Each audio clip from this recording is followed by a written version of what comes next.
Oh,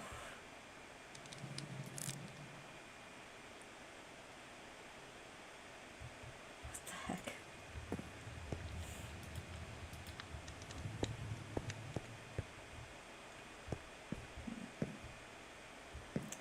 Okay then.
What the heck are they doing?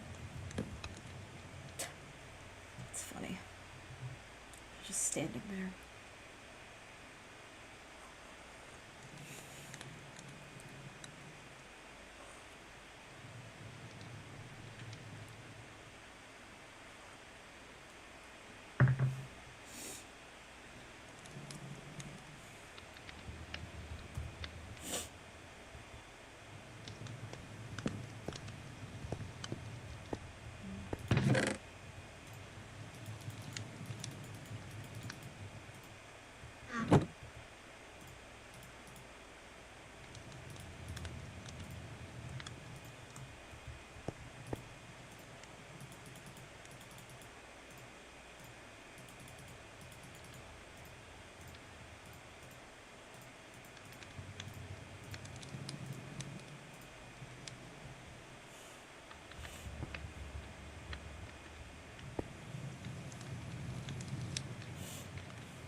Okay, so they all, as soon as I opened the door, they all looked at me.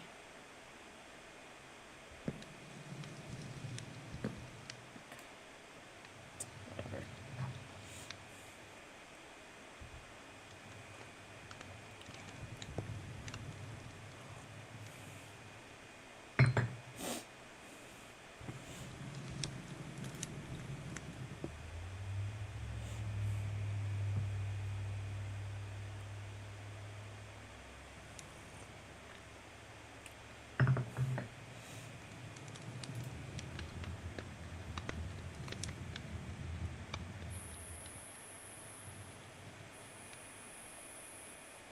Okay.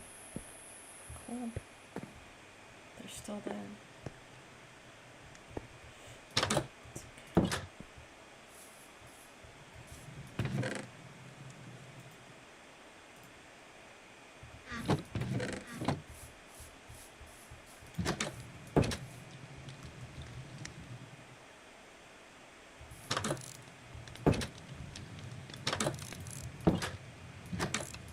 Jesus.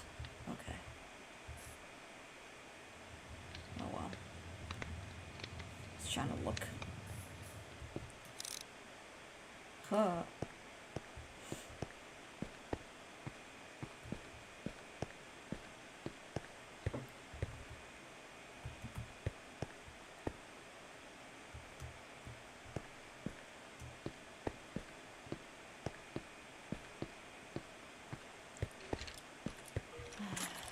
Okay.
Oh boy.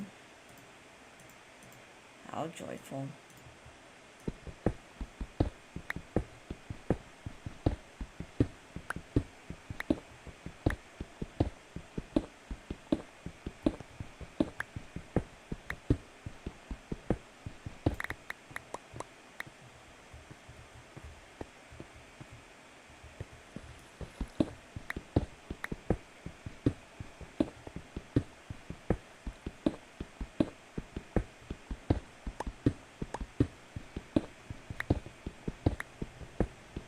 Good morning, Gus.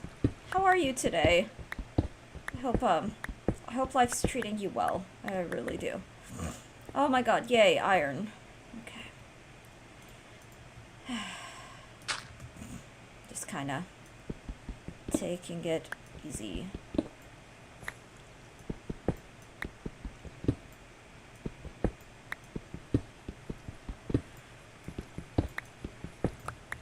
It's nice to get some iron this early as well. Well, enough. Aw. Well, I hope that the day proves to be, what's the word? I can't talk. I hope it's better than well by the end of the day. But I can relate very much. I'm doing okay. I am managing, in all honesty. I'm just very, very high pain levels. And I'm just kind of sick of having high pain levels. And the thing is, like, I've gotta, what's the word? Like, I have to know, I mean, this is the refrain, it's nothing new, but I hate it. Also, like, I just want to have, like, pain-free days. And, I don't know. But it's okay. This is fine. This is fine.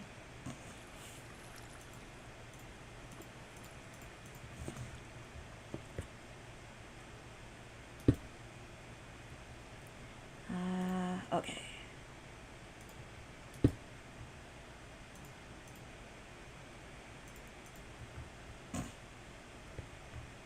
We'll get there. I'm very minty this morning once again. Because the mint keeps, the menthol is just magic for, like, physical pain.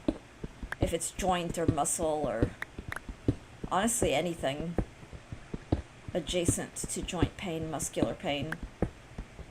The mint, the menthol in particular, just kind of, it smells great. It smells very minty, but it's, it just keeps everything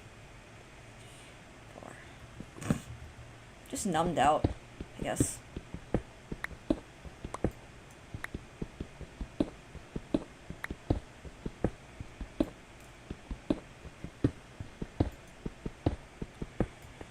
But we're all good. I booted my Minecraft this morning, and there were like 9 pillagers just right outside my base. Which is always so... I don't think I had pillagers at all in my Bedrock runs. I don't remember at this point, because it was months ago, but... in every, without exception, except for maybe like the 1 or 2 day long attempts. But in every long-term Java world that I've had, there were always pillagers. So that's kind of funny.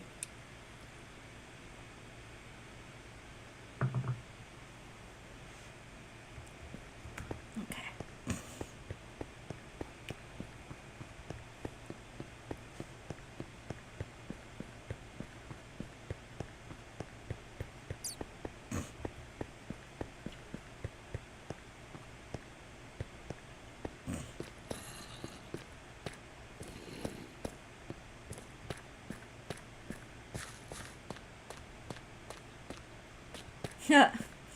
The ominous purple glow of the portal that did not really take me anywhere interesting.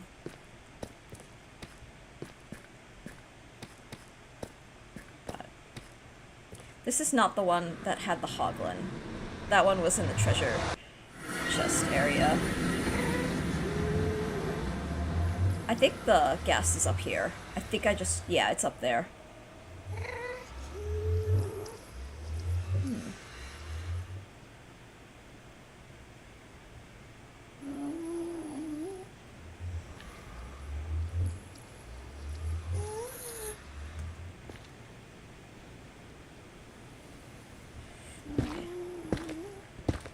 just grab a little bit of brick and just hope lava doesn't burst forth. There we go.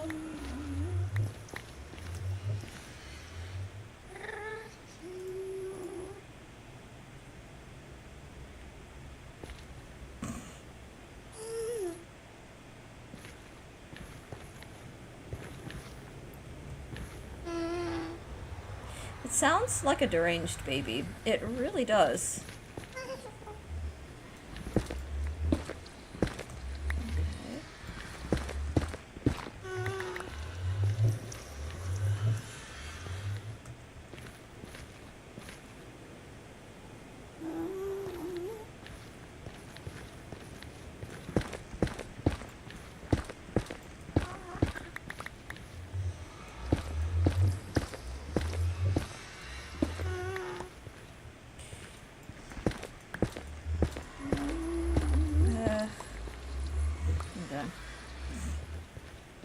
I mean, something I could do is just slowly but surely kind of hack my way to something or other.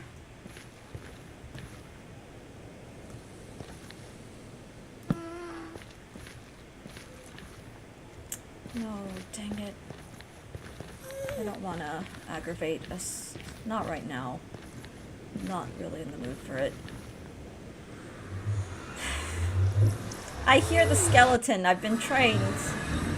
I can be taught. Dang it! It took me right out of the mine.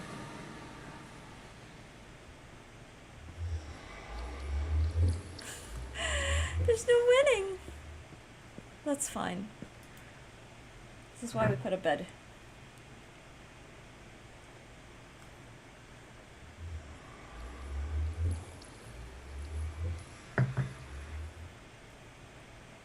Welcome in, Ender Peely. Welcome in. Okay. Ooh. Why not? I'll just wait for that to cook.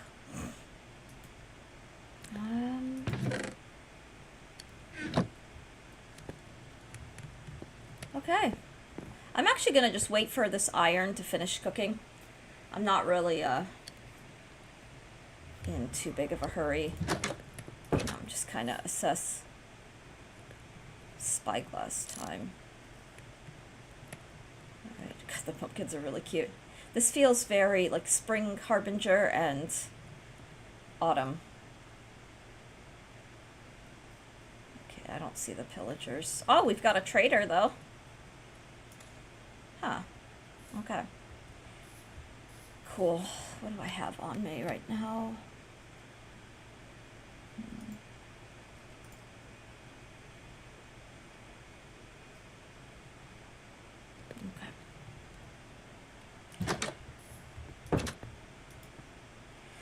Alright, 2 more and then we'll move on. Head back to base. Just 2 more.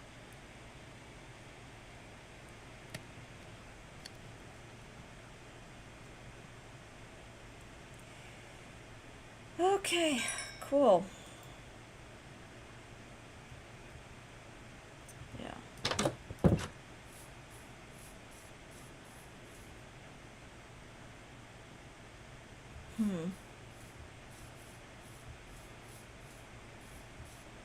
Actually, it might be kind of neat to,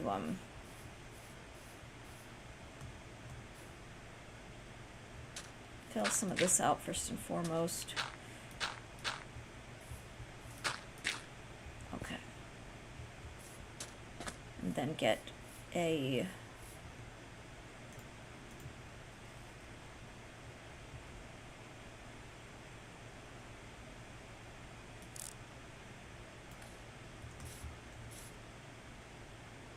get a second bridge going.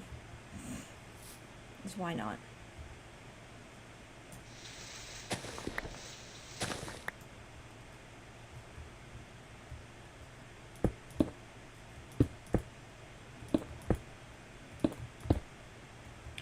Okay.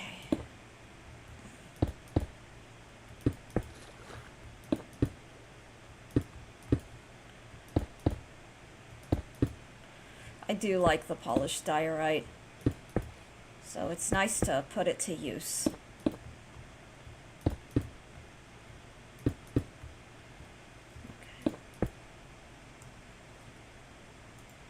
Just keep going.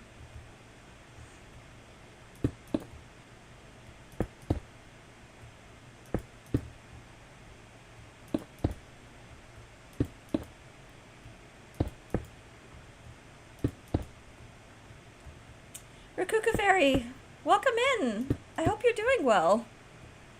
I hope all is well.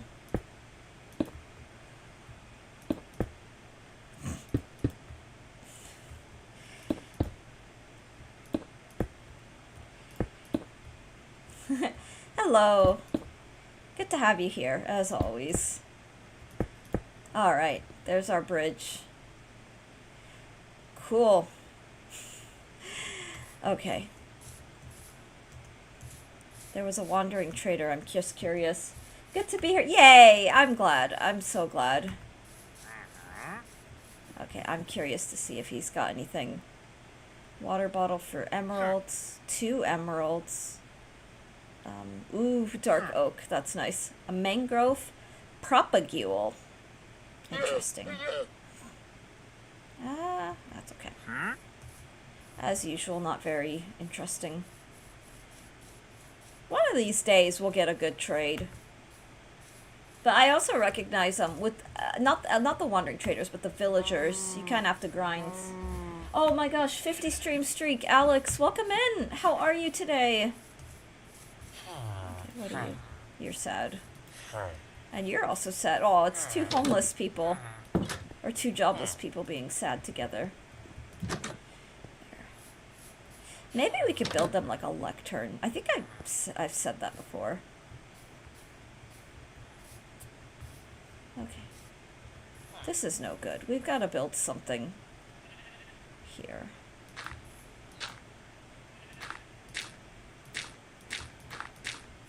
Alright. That's better. Tired as ever. Yeah, honestly, yeah, I can relate. I can relate. I hope you're able to get some rest, though. I really do. But midweek is... it's always so... it's exhausting.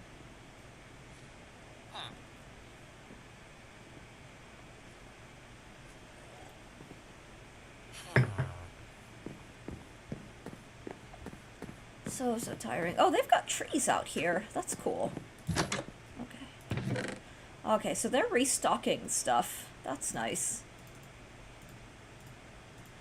Take the bundle. Unless I've just never been here. Because maybe that's it. Today's my last day for the weekend to go. Dejin on Minecraft for the weekend. Oh my god, that's so great. Oh, that's so great. Yeah, I feel that too, admittedly. I just kind of want to... Oh, there's Ooh. Oh my god, okay. I like this. Okay.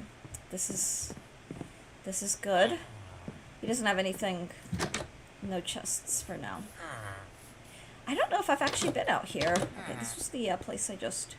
Oh, what's this? Upgrade gear. I still... Okay. You a blacksmith. A toolsmith. Cute.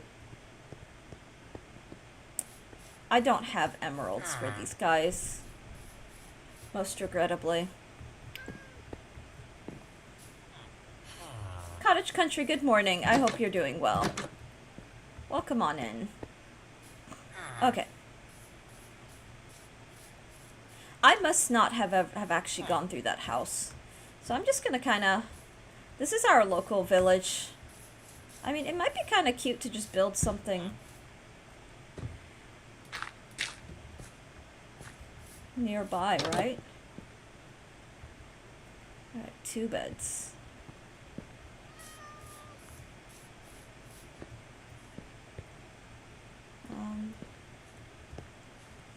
This looks like something I did. Okay. Yeah.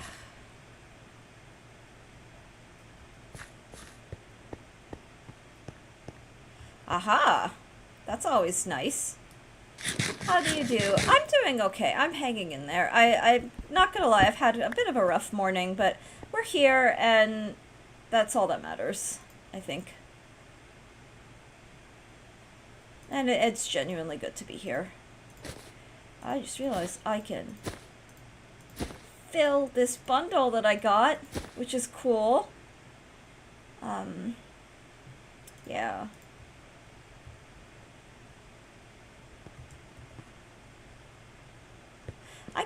Maybe I could build a cute little, like, personal inn in this area. But if I built just, like, a small mini base, we could make it really cute.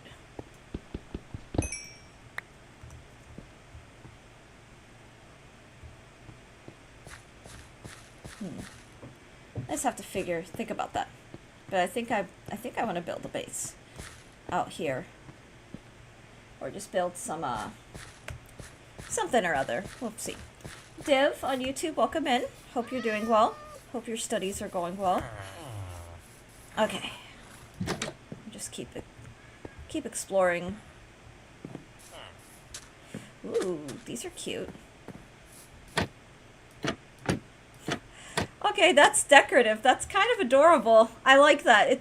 Okay, yeah, the trapdoor thing is fun. That's pretty fun. Always amusing. Okay. Oh my gosh! Oh, Rakukaberry, that's... Wow, 25 streams! I see these numbers, and I'm just like, oh, I've been streaming. That's how many streams I've streamed, kind of thing. You know, I don't know. It's fun. But thank you for hanging out. Thank you for the 6-7 spam. Although I imagine that for those who have 7TV, it just looks like ban me over and over again. But don't you worry, Rakukaberry, we are not banning you. Not at this time. I only said that to sound sinister. But we're not banning you, don't you worry. Oh, thank you for the 100 bits. Oh! Kemp Alex cheered. Oh boy. X100. It's a party. 67, 67, 67, 67, 67, 67, 67, 67, 67, 67, 67, 67, 67, 67, 67, 67, 67, 67, 67, 67, 67, 67, 67, 67, 67, 67, 67, 67, 67, 67, 67, 67, 67, 67, 67, 67, 67, 67, 67, 67, 67, 67, 67, 67, 67, 67, 67, 67, 67, 67, 67, 67, 67, 67, 67, 67, 67, 67, 67, 67, 67, 67, 67, 67, 67, 67, 67, 67, 67, 67, 67, 67, 67, 67, 67, 67, 60s, 60s, 60s, 60s, 60s, 60s, 60s, 60s, 60s, What? 60s, 60s, 60s, 60s, 60s, Aw. 60s, 60s, 60s, 60s, 60s, 60s, 60s, 60s, 60s, You broke Joanna. 60s, 60s, 60s, 60s, 60s, 60s, 60s, 760, 760, 760, 760, 760, 760, 760, 760, 760, 760, 760, 760, 760, 760, 760, 767, 67, 67, 67, 67, 67, 67, 67, 67, 67, 67, 67, 67, 67, 67, 67, 67, 67, 67, 67, 67, 67, 67, 67, 67, 67, 67, 67, 67, 67, 67, 67, 760. 67, 67, 67, 67, 67, 67, 67, 67, 67, Wow. 67. Thank you for the bits. That was gloriously beautiful. If I do say so myself. You know, I needed that bit of wholesome chaos for the morning. Like, I needed that. Thank you. Thank you very, very much.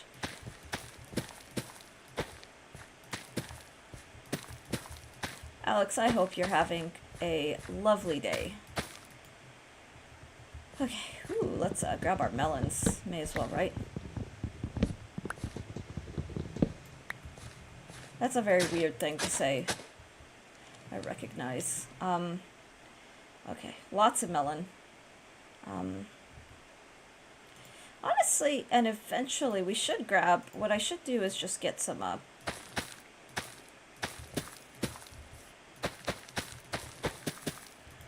melon seed. Like, I should get the seed maker going. I'm just tired and hungry. Nothing is open right now. Oh. Yeah, no, I hear you. What are you, craving this morning?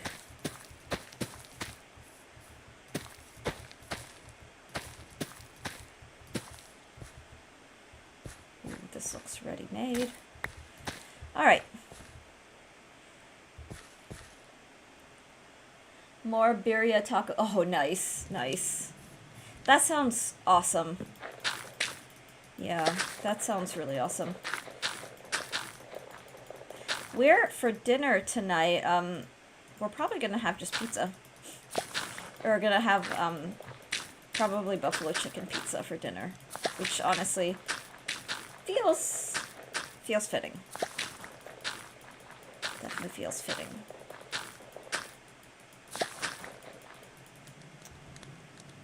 Yay. Okay. I get to make all the bread. Oh, Dart, welcome in! Welcome in. I hope you're doing well.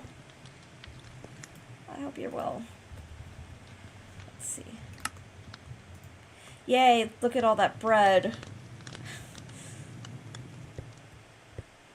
Yeah.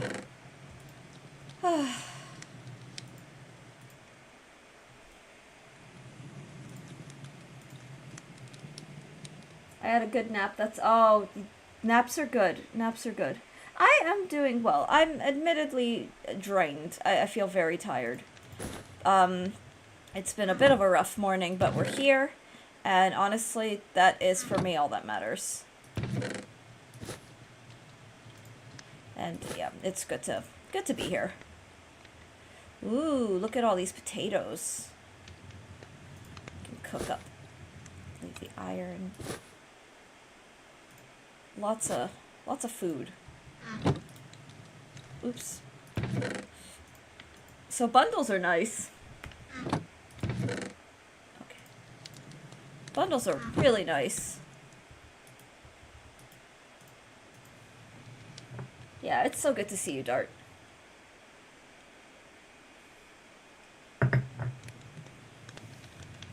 As I should be. What's the word?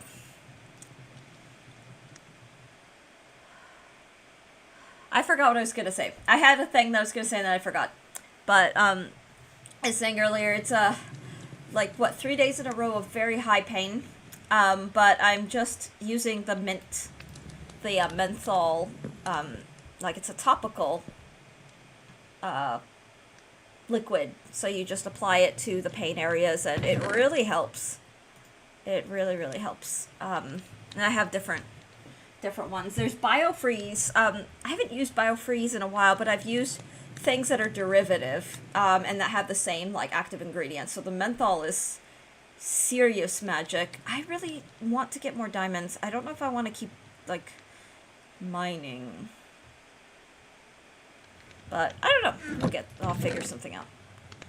There's always lots of stuff to do. I just realized, I should probably get some more, wood.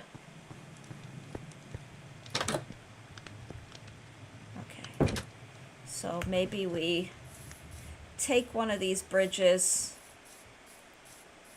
and go chop a few trees down. Maybe we do that. But reading has been such a nice distraction. I will say, I was reading Direbound this morning. Direbound is having that joyful effect of it's becoming unputdownable, meaning I read and then I just keep going. Like, a lot of times when I read, I enjoy a chapter or a few, and then I'm like, okay, I'm ready to skip over to something else that I'm reading. But I know something is really, really good, or that I'm really vibing with it, if I'm at a point where, I don't want to put it down for something else. I just want to keep going in it. And I'm getting far into it. I'm about 2/3 of the way through. And just loving the direction it's taking. I've realized that a lot of my favorite stories are stories where I don't really have any idea what's going on, because they're told from the perspective of a very unreliable narrator. And that is honestly awesome. Like, in the best way possible. It's so good to read something, but recognize that the perspective that you're reading the story from is extremely biased. And that is awesome. That's a really, really awesome thing. So it means that you as the reader are kind of using your own context clues to guess what's actually happening, and what's the bigger picture is looking like. And I love that. And it's something, when done well, can be really, really effective storytelling. And so that's what's kind of happening in Direbound at the moment. And that's fun. That's fun. I like not knowing. I will go book shopping. Oh my god, yay! I will go book shopping this weekend. I'm sure I'm going to hear rabbles about me not taking my discount card to purchase books at lower prices. I applied more than 3 years ago and never went there since my purchases have been more online abroad. That's fair though, Dart. I have we have memberships to 2 major retailers. So we have a Books A Million one, and then we have a Barnes & Noble one. There's no Barnes & Noble around. So when my husband renewed that, I was like, wait, what's the point? We can't go there. And he was like, well, there's online. But I will be honest, I tend to order online where I can find a book at the cheapest. 99% of the time, for better or worse, it's Amazon. Like my How to Survive a Horror Story, I picked it up when that book went on sale to $6. And it's normally retails for over $20. So to get it for $6, like, yeah, I want to read this, and lo and behold. And Amazon, that's a strategic business move on their part. They know that, they know they can grab the book people. But honestly, it's a win-win because it means I don't have to spend a small fortune. I would love to go to a record store here. Oh, that's wholesome. That's wholesome. I love how it's the younger generations that are really bringing vinyl back. Because I remember, kind of older millennial ramble here back in my day. Anyway, but no, I do generally remember the excitement of, CDs are now clean audio, and then MP3s are now, look at this clean audio. And it's, I just remember when I was in music grad school, I had these friends who were about a decade younger than me. So they were, I met them in their early to mid, early 20s. And they showed me that they had a collection of old records. And all I could think is, wow, this is impressive. So I remember the excitement of moving away from records and cassette tapes and all that stuff. But there is a charm to it. There is definitely a charm to it for sure. And good on you, honestly. I hope you're able to get to a record store, and I hope it's a magical time in all the best ways. Let me catch up with chat. I don't care to listen to vinyl. I just like looking at them above my monitors. Oh, that's awesome. Collecting is beautiful. I need to get more game OSTs. I have a record player, but vinyls are rare nowadays around here. Oh, yeah, in this era, in the States, I know there are places that specialize, and I know, like, a lot, like, Taylor Swift releases vinyls for every album. Oh my gosh, it's a fire raid!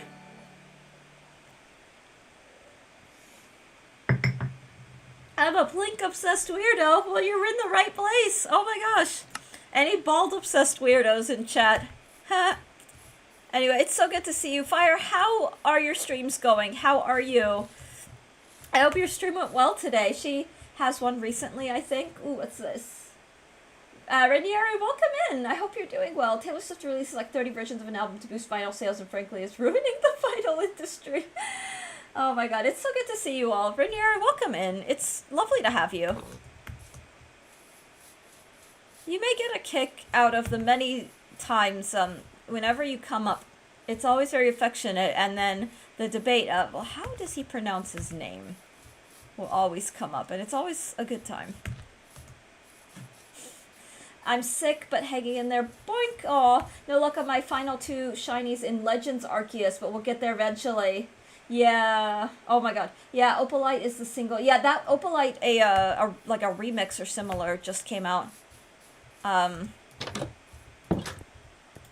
see.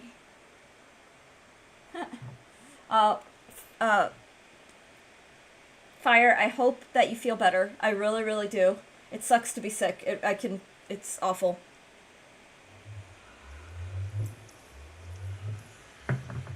I've been just kind of pushing the grind, the gentle grind. I'm 86 days in. I've been plopping these portals down in various places, but I have Dayquil. Oh, yeah. I haven't been like sick, like head cold sick or cold sick, but I've had awful pain for the past several days. And okay, chat, I'm not gonna lie, today and yesterday were both days that I did actually consider just canceling streams, but I am pushing one because I don't want to cancel stream if I can help it, because the worst case is I can kind of do what I've been doing where I, it's a vibe. We sit and chat a lot where I just kind of take breaks, chat with chat, that all that good stuff. Raniere! But I'm not gonna lie, like it's been a little hard. Take care of yourself. I will do, and fortunately I am. For me, it's just more take care of your health first. Yeah, I feel like physically okay, but the pain in the shoulder sometimes is so bad where it's like the shoulder, I can't move it without really like intense shooting pain. And I have tried multiple times to go to the doctor, and I've been on and off in doctors about it, and they're just like, yeah, well, with injuries, so the injury that I had was, you want to hear an injury story? This, I'll tell you a really great and glorious one. I think there's some nerve damage, Fire, if I'm being honest. I think there's nerve damage. And I don't take anything for it. I had an orthopedic want to put me on gabapentin, and I'm like, nope, I'm not doing that. I'm not shutting, like, I don't know. My poor husband was on gabapentin for years, and we just got him off of it, and he's very happy, and very relieved to be off of it. I love your new profile picture on this. Oh, I forgot that I changed that. Yeah, I've been, it's nice to be reunited with my cello. I will admit I have not practiced in a little over a week. Not since the YouTube recording, admittedly, just because I've been getting more editing work, so it's one of those, my schedule's pretty tightly packed. Like, after I get off stream, I grab myself a lunch, and then I have this whole list of things that I have to get done. But with the editing stuff, something had to give, and sadly I haven't practiced cello in a little bit, but I'm happy to be reunited with it and like getting back into it and all that. So it's like, I want my cello in my picture. But yeah, shoulder, in 2011 I dislocated my shoulder. It was a really bad, it took me 6 months to recover from that, which isn't bad as far as recovery times go. Like, my poor husband, he had shoulder surgery, and it took him years to really recover, and he's still getting that strength back. But I get the phantom pain from the dislocation will shoot right through the rotator cuff, and my most recent x-rays were like, yeah, your shoulder looks fine. I've had like weird things up here, I guess it is 2 years ago, I had a big calcification, meaning there was a thick calcium deposit, like the size of a small rock, in my rotator cuff. And they're like, yeah, that would explain why you're in pain. And they told me, like, for some people, they might invasively go to remove it. What I mean by that is, like, surgical procedures or other things to either break it down or, like, surgically remove it. But they were saying in my case, because of my age group and risk factors, they didn't want to do anything invasive, and that my body would take care of it within like 6 months to a year. And yeah, long story short, I think the calcium deposit's gone because the pain has kind of reduced on there. And interesting enough, that calcific tendonitis is a sports injury, so I have to be very, very careful about how I do my like gym routine. TMI, bro. Yeah, so it's a sports injury. It's more common in women who lift like a lot. So it was like my sports thing. But I have a regimen in my previous doctor. Like when I went to the doctor in December and I discussed all of this, and they're like, just be careful. Did you buy the tacos from earlier? Yeah, I do lift. I have specific regimens that I have to avoid. So like I can't do like the pec fly or any like overhead lifting. I don't bench press because those are the things that will just tear my rotator cuff, and I have to be careful. So what I do instead is a lot of rowing, a lot of like lat pull downs, and just try to work the muscles around the area. And what I need to be more consistent is, so I do the strength training, but I need to do like the physical therapy, like the medicinal stuff more frequently. So I have like these TheraBands that do a gentle resistance to strengthen the rotator cuff. I feel like such a jock talking about all this, but yeah, it's some days hit harder than others, and for me, the older I've gotten, the more like simple things like weather changes will impact, which is insane, and I accept it, but it's like partially a little frustrating and partially kind of funny. I know funny is probably not the right way to put it, but just the like I didn't go to the gym yesterday because I knew it's teens out. It's very cold. There's a wind chill. And I know if I go out there, that's going to go straight to my joints. And so I just figure I don't want like a day of, I don't know, I don't want a day where I'm going to have all this pain radiating.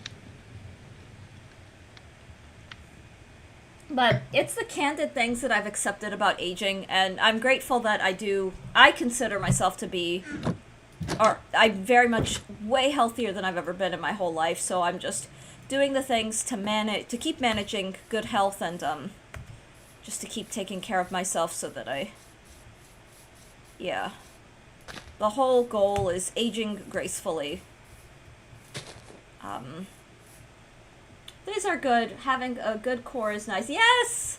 Yes, I agree. I know it's a weird thing to say, but I love doing the ab workouts because, I used to have not like a big stomach. I've never, so I've fortunate, I've never had like overweight issues or anything like if anything because of my because I was born premature, so I actually struggled with putting on weight growing up, but you know, for women it's normal to have a little bit of a tummy or a belly, and ever since I've been doing like abdominal workout, like abdominal strength training, I don't have that anymore, and that is a very weird feeling, or like it's kind of fun. It's like, oh yay.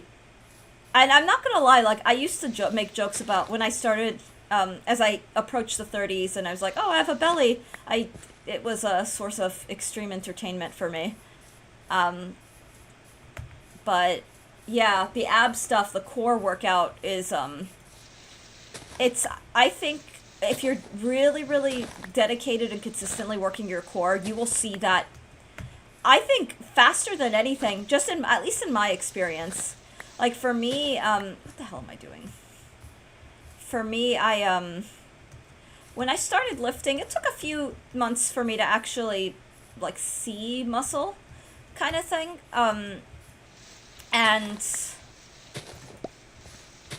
But when I started doing, like, core and ab, I mean, I also hit them really hard because when I started doing the abdominals, I was already pretty in shape, so I was able to, like, really, really push. But I felt like within like a few weeks I was already seeing like toning and all that stuff faster than any other muscle group. Let's see. Now it's understandable. I kind of have the same issue near-wise where I tend to alter exercise. Yeah, I don't feel pain, but if I overdo it, I will dislocate it. Yeah, the knees, the shoulders, the elbow area as well are they can be very delicate. And for I think a lot of us, some of us are more prone to dislocation and subluxation, which means partial dislocation, than others. The one chatter who was pestering you earlier for tacos at Bald's earlier, Lex. Oh, Lex, were you pestered in Baldman's chat?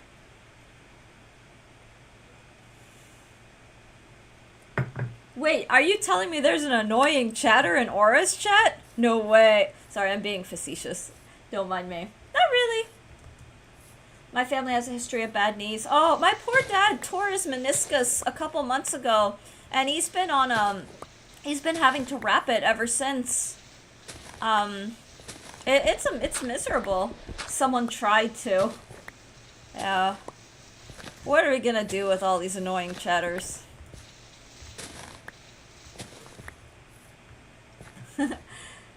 They got ignored and gave up. Yeah, that's actually... Okay, so true talk. Ignoring really is the best and fastest way to make an annoying chatter go away. It really is.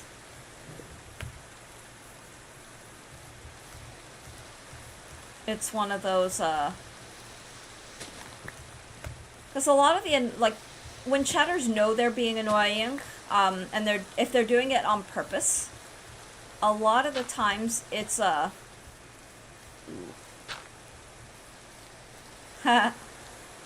streamer's amusing herself. Pumpkin patch! A lot of times, if they know they're being annoying, they're doing it on purpose. But if you ignore it, and don't give it any attention, it kind of just... the trash takes itself out, so to speak.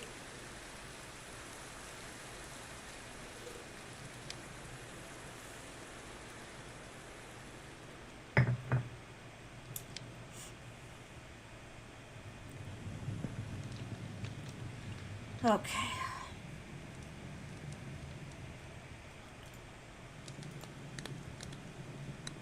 I didn't see them saying much at all after that. Yeah, they get bored. What happens if I do this?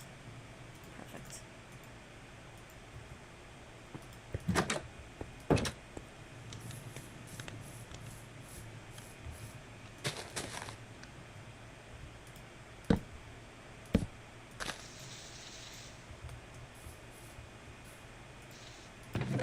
Okay. I guess something we can do is just do a little bit of mining. I don't want to spend a lot of time in the mines, though, but it's nice and simple.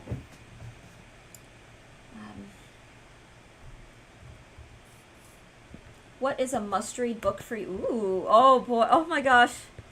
Oh, I can't pick just one. My gut is telling me if it's a must-read, it should be something literary and something perhaps on the classic side.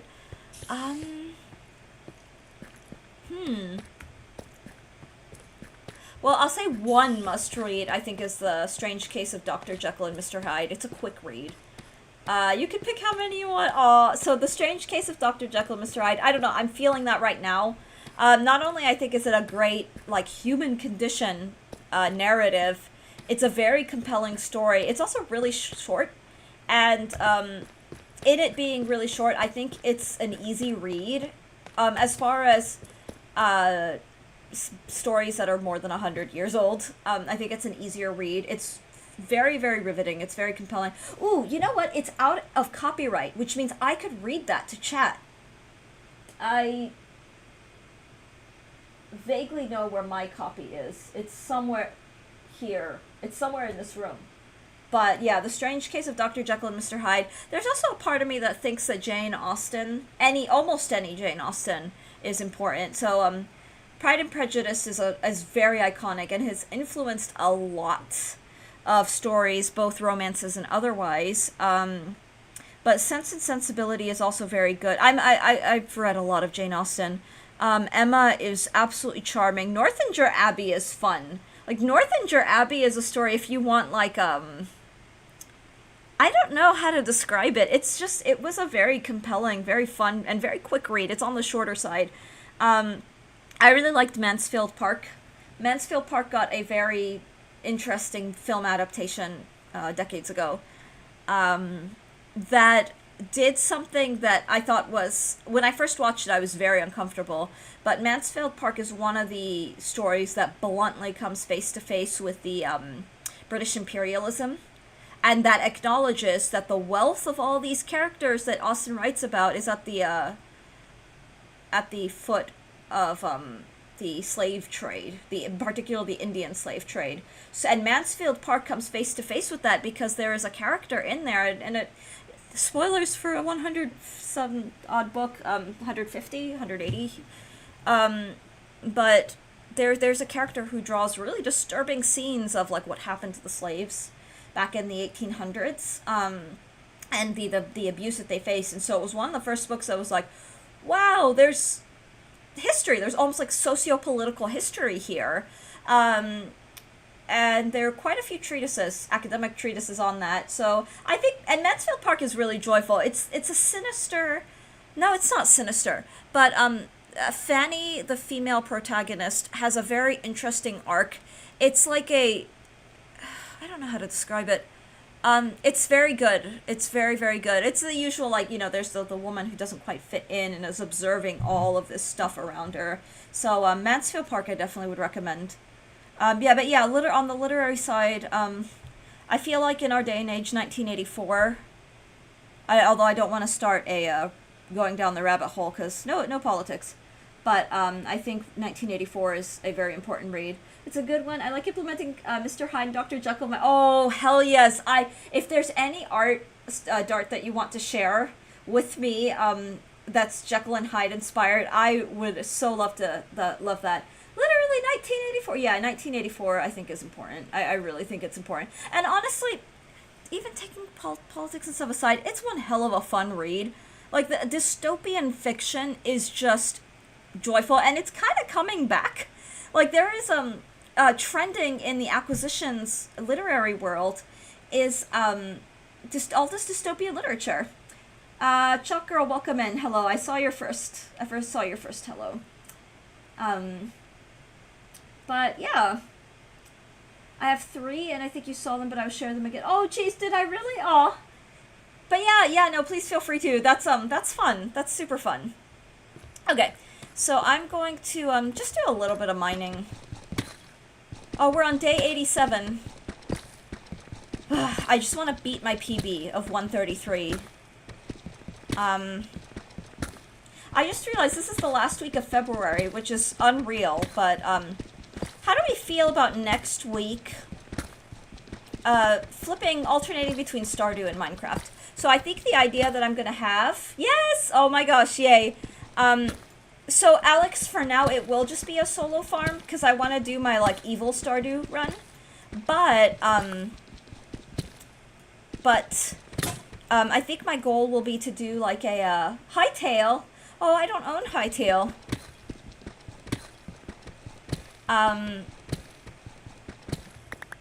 What's the word? It'll be nice too in a change of pace. Okay, yeah, okay, that's good, because the thing is, I do try to be cognizant that, like, because I've kind of inadvertently made myself a Minecraft streamer, I will play Hightail when it comes to Steam,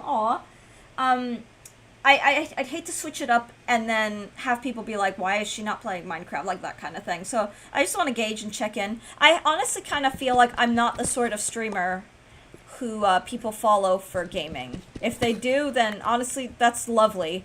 But I get the feeling that this is more about engagement rather than Minecraft.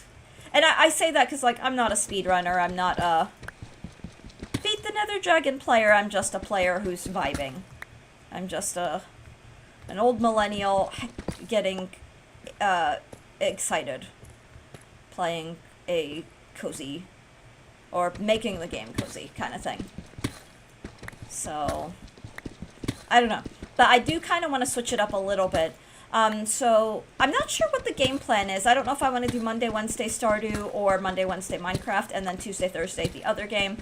But I don't know. I could also just vibes it. Just be like, okay, today I feel like doing Stardew. But also watching my husband play it for the channel. Watching my husband play that just put me in the Stardew. It brought back that itch.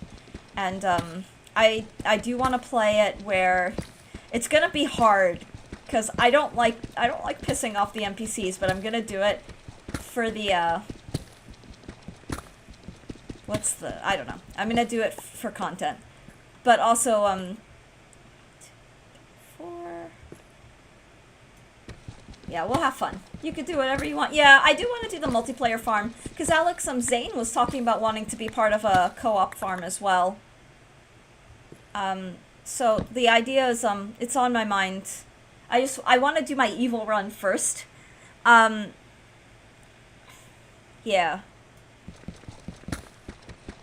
Piss them all. Be an evil character. Yeah. So the objective is I want to troll Mayor Lewis and Pierre more than anybody. And then the objective will be to romance all the eligible, the marriageable candidates. So male and female alike, we're going to go after all of them. We're going to max 10 hearts, all of them. And it's going to be glorious and disastrous and just great. And we'll do the JoJo run as well. Because that, I think, so universally considered like kind of the evil run. Do I like Coraline? I don't know that I know. What is Coraline? Perfection is so awesome. Yeah, but if you're looking to get perfection, I'd love to join. Yeah, yeah. And that actually could be a good idea for like co-op perfection run kind of thing. Could be fun. That could be a lot of fun, actually.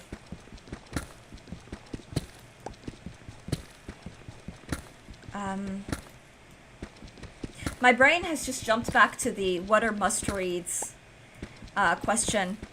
And there's quite a few, but I think... I don't know. There's some American literature that I think is must. Ralph Waldo Emerson, Edgar Allan Poe.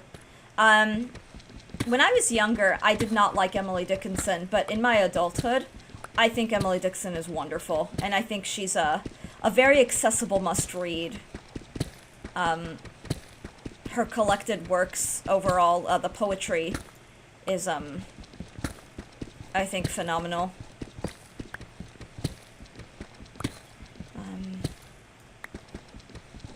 But books, novels, yeah.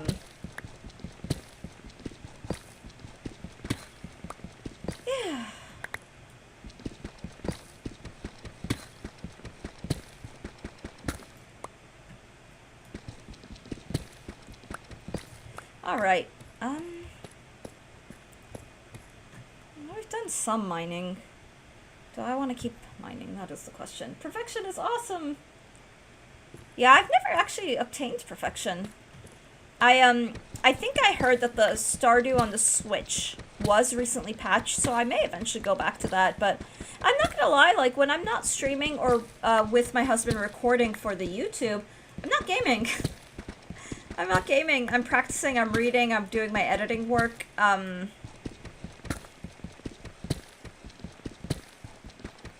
recently gotten an onslaught of, like, job stuff. They're like, you're a strong candidate, strong match for this. I'm like, yeah, but you're asking me to move, like, across the country. Streamer practicing editing and being tamed. Yes, Team Damon all the way. Oh my god. We're on, a little over halfway through Season 4 right now. And it really is getting good. Like, did you watch the whole thing, Darts? I don't want to say anything spoilery in case you ever, like, want to go back and...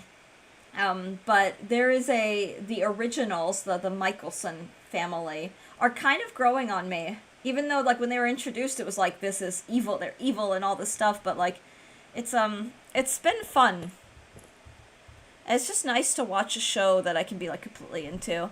Because, like, Charmed was nice. It was vibes. But I'm not gonna lie, half the time Charmed, I was working on my own writing. I was, doing my own thing or just reading. Because it didn't hook me. Like, it's a little too kitschy and a little too soapy.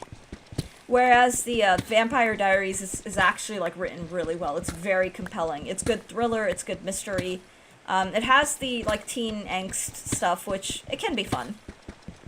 It can be fun. Although, in my age now, it's always funny to watch, you know, these, like, YA, like, shows, like, these shows that are meant for younger audiences and be like, wow, I really can identify with their history teacher, that kind of thing. Like, I get it. Or like, yeah, the parents are right. But, you know, you're vibing and having fun, too, with the rest of the angst. Now, I stopped around Season 4 to do the college and other IRL stuff. Oh, okay, you could spoil it if you want. Oh, well, so you'll know the Michelsons if you got to Season 4, like the original vampires, like Klaus and Elijah and Rebecca and all of them. They're turning out to be a lot of fun.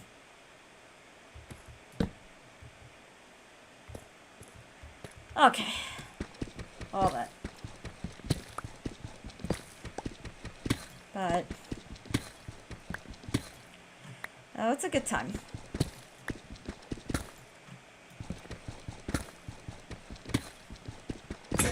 Ah. Oh, we got gold here. My friend to this day gushes about the show. I think you'll like it overall.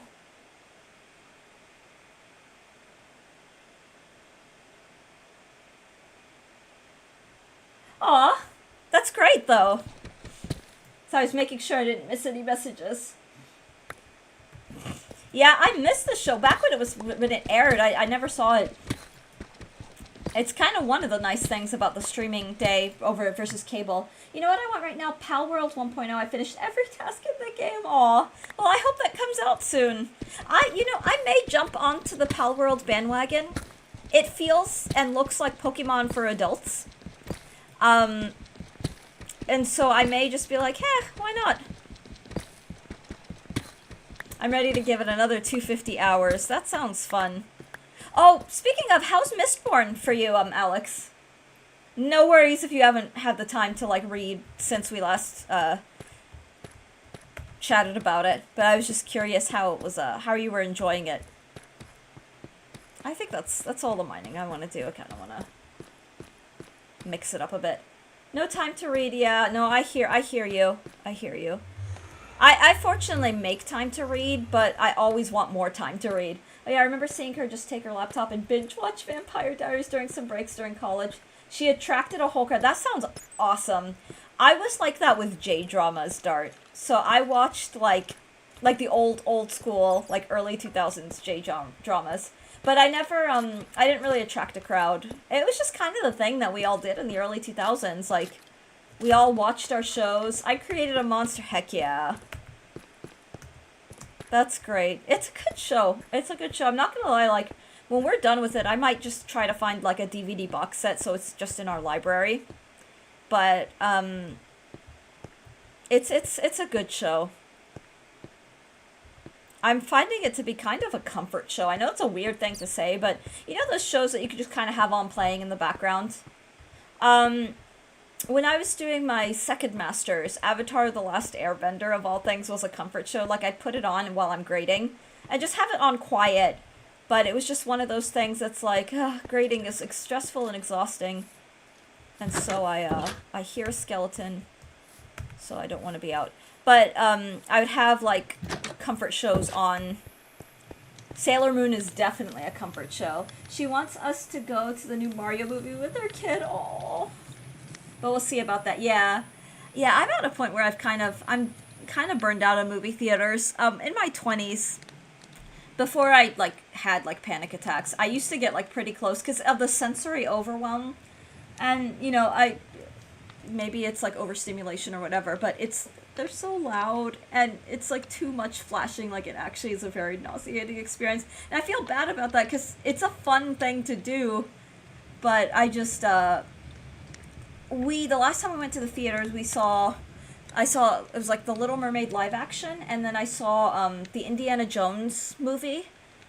I forgot the name of it. I forgot what it was called. And I enjoyed both. But I'm not gonna lie, I had to go in with, ear loops that brought the, volume down by about 20 decibels just to enjoy it. And I felt really bad because it's I don't know. My background shows were One Piece and Sailor Moon. Oh, I need to watch One Piece. I really need to watch One Piece. I feel like I read a few pages of the manga back in the day, but that actually reminds me I need to read more manga as well, because I have not read. The last manga that I read was this cute, it was a graphic novel. I don't know if I'd call it a manga. And it was really charming. It was about a mermaid. I'll be right back. I just need the bathroom. Ooh, the last time for me was Logan with a few friends. Oh, they saw my dark side. Yes. Nobody believes me when I reveal the, more dark stuff. But I will continue that thread later. I'm going to use the bathroom. I'll be right back.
No, there's nothing there.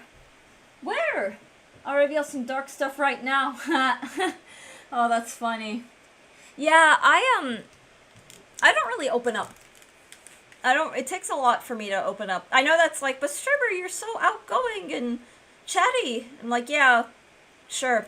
But, when I'm in IRL spaces or socializing with people, I am a complete, I don't know. I'm very, very reserved around people. But you spend a childhood getting judged or made fun of or anything, and you learn very, very quickly to hide everything about yourself and just kind of be not a doormat, but just observe and keep everything to yourself until you have but anyway, long story short, when I do open up to some people, they do get very surprised when it's like, wow, you're into some really like dark stuff. Like, that sounds sinister. Kind of funny, but also like, I don't know what the word is. I think it just surprises people because when they meet me, they're like, "Oh, you're so nice and you're so very like not confrontational or whatever." But I'll never forget niche visual novel called the Zero Escape series, and I recommended 9 Hours, 9 Persons, 9 Doors to one of my coworkers, who I considered a friend, and she actually went and played it. So for context, for those who don't know, 9 Hours, 9 Persons, 9 Doors, 999. It's a visual novel. It's a horror visual novel. It's very gory. The premise of it is 9 people find themselves trapped on a ship. And the ship, it becomes pretty apparent that it's looking like the Titanic, and they're told it's going to sink in 9 hours unless they solve various puzzles, so escape room style, and escape the ship before it sinks. Meanwhile, if they disobey rules or if something happens that shouldn't happen, they have been forcefully fed explosives that are waiting to detonate in their stomachs. So, as you can tell, it's intense. It's quite gory. It's a rated M game. And it's horror. It's meant to be horror. It's kind of Saw-esque. Like the Jigsaw, like, I want to play a game kind of thing. And that compelled me. I thought that was great. And it was one hell of a fun game to play. But I recommended it to her, and I guess she didn't realize that I was into that kind of thing. And she's like, I learned some things about you from this game that I never, like, I still remember her saying, like, yeah, okay. I don't know if she liked it. I admittedly don't know if she liked it. But I thought it was fascinating. I thought the puzzles were so fun, too. So, I don't know. I kind of take that all with a grain of salt. I found it very, very funny. But, I was a 90s kid. I feel like most 90s kids who weren't, like, super popular preppy have an emo side, even if they're not fully emo. I'd be right back. Dinner. Oh, enjoy your dinner. Let us know what you're having when you get back.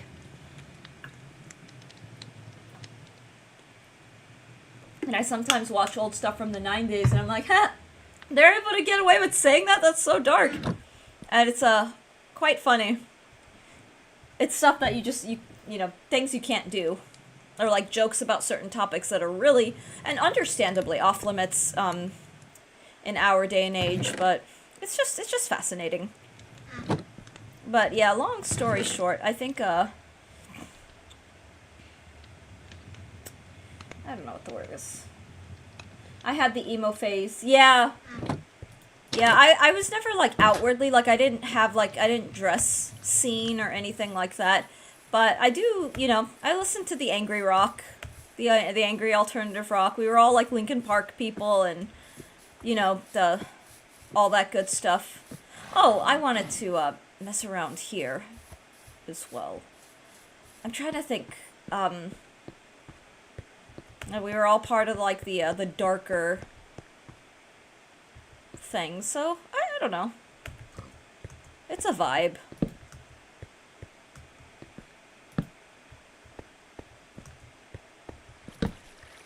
Huh. Very cool.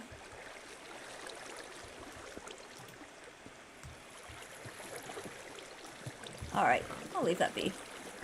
The ship is sinking in 9 hours! I'm out of here! Oh, it's a good game. I actually, years ago, I streamed it. Understandably, I didn't really have much of a viewership, but I streamed it for myself. And that was a game, like, I streamed it while I was still in that awful apartment. So for me, that was my longest ever stream, too. It was, the first day of that was 8.5 hours of streaming. I'd never streamed a full day, but it was when I was living in that apartment back in Florida and felt like I was losing my mind with the, like, chaos. So, it was a really, really great, just way to... Whoa! I was trying to eat, melon.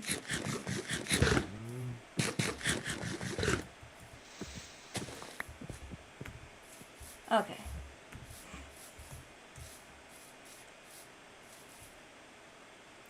Oh, interesting. Okay, so... maybe we just fool around a little and see what we can see.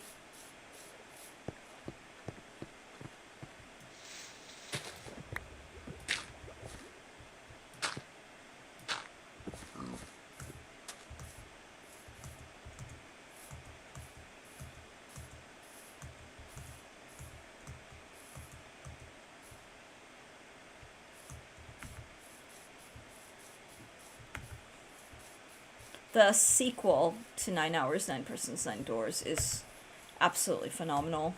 The Virtue's Last Reward is my favorite in that series. The third game, a lot of people think it's the weakest written. I don't know that I necessarily agree with that. It is the most slasher, so it is the most violent, for lack of a better way to put it. But it fits the genre. It's kind of calling back. The writer of those games got a lot of flack. Like, I can't remember who told him. It's like, this game is very violent. I'm like... But knowing how much I know about other games, I'm like, have you seen, like, actual... I mean, I don't know. Because it's more of an intellectual horror. I mean, there was the gore and the, like, dread aspect, but honestly, it's a lot tamer than... I don't know. Like, I'm thinking of games like Dead Space or... I mean, even your average, I don't know. But I think it was just... I think it's because it launched primarily at Nintendo. Kind of thing. I think that's why it faced backlash. Okay, I really need to be careful to not get spun around. Okay, there's my base. Yeah, there's my base. I should be carrying around... Ooh, have you ever played Dead Space? I have not. I've seen some gameplay of it. My husband... It is one of my husband's favorite games. And he has shown me little bits of it. But he has said that it is very, like, intensely violent. But I think he may be I don't know. Actually, he may be recording it eventually for the channel. I feel bad. He's played so many games for the channel that I don't always know / remember what he's done. Some of the stuff stands out. Like, I remember him practicing, like, certain games. That kind of thing. But, yeah, Dead Space is very intense. Kisno, welcome on in. Recommend classical music. Ooh, oh my gosh. I feel like we were talking about something music related, and so I'm trying to tie that in. Let's do a choral work. I know a few people who play it every October. Whoa. This is fine.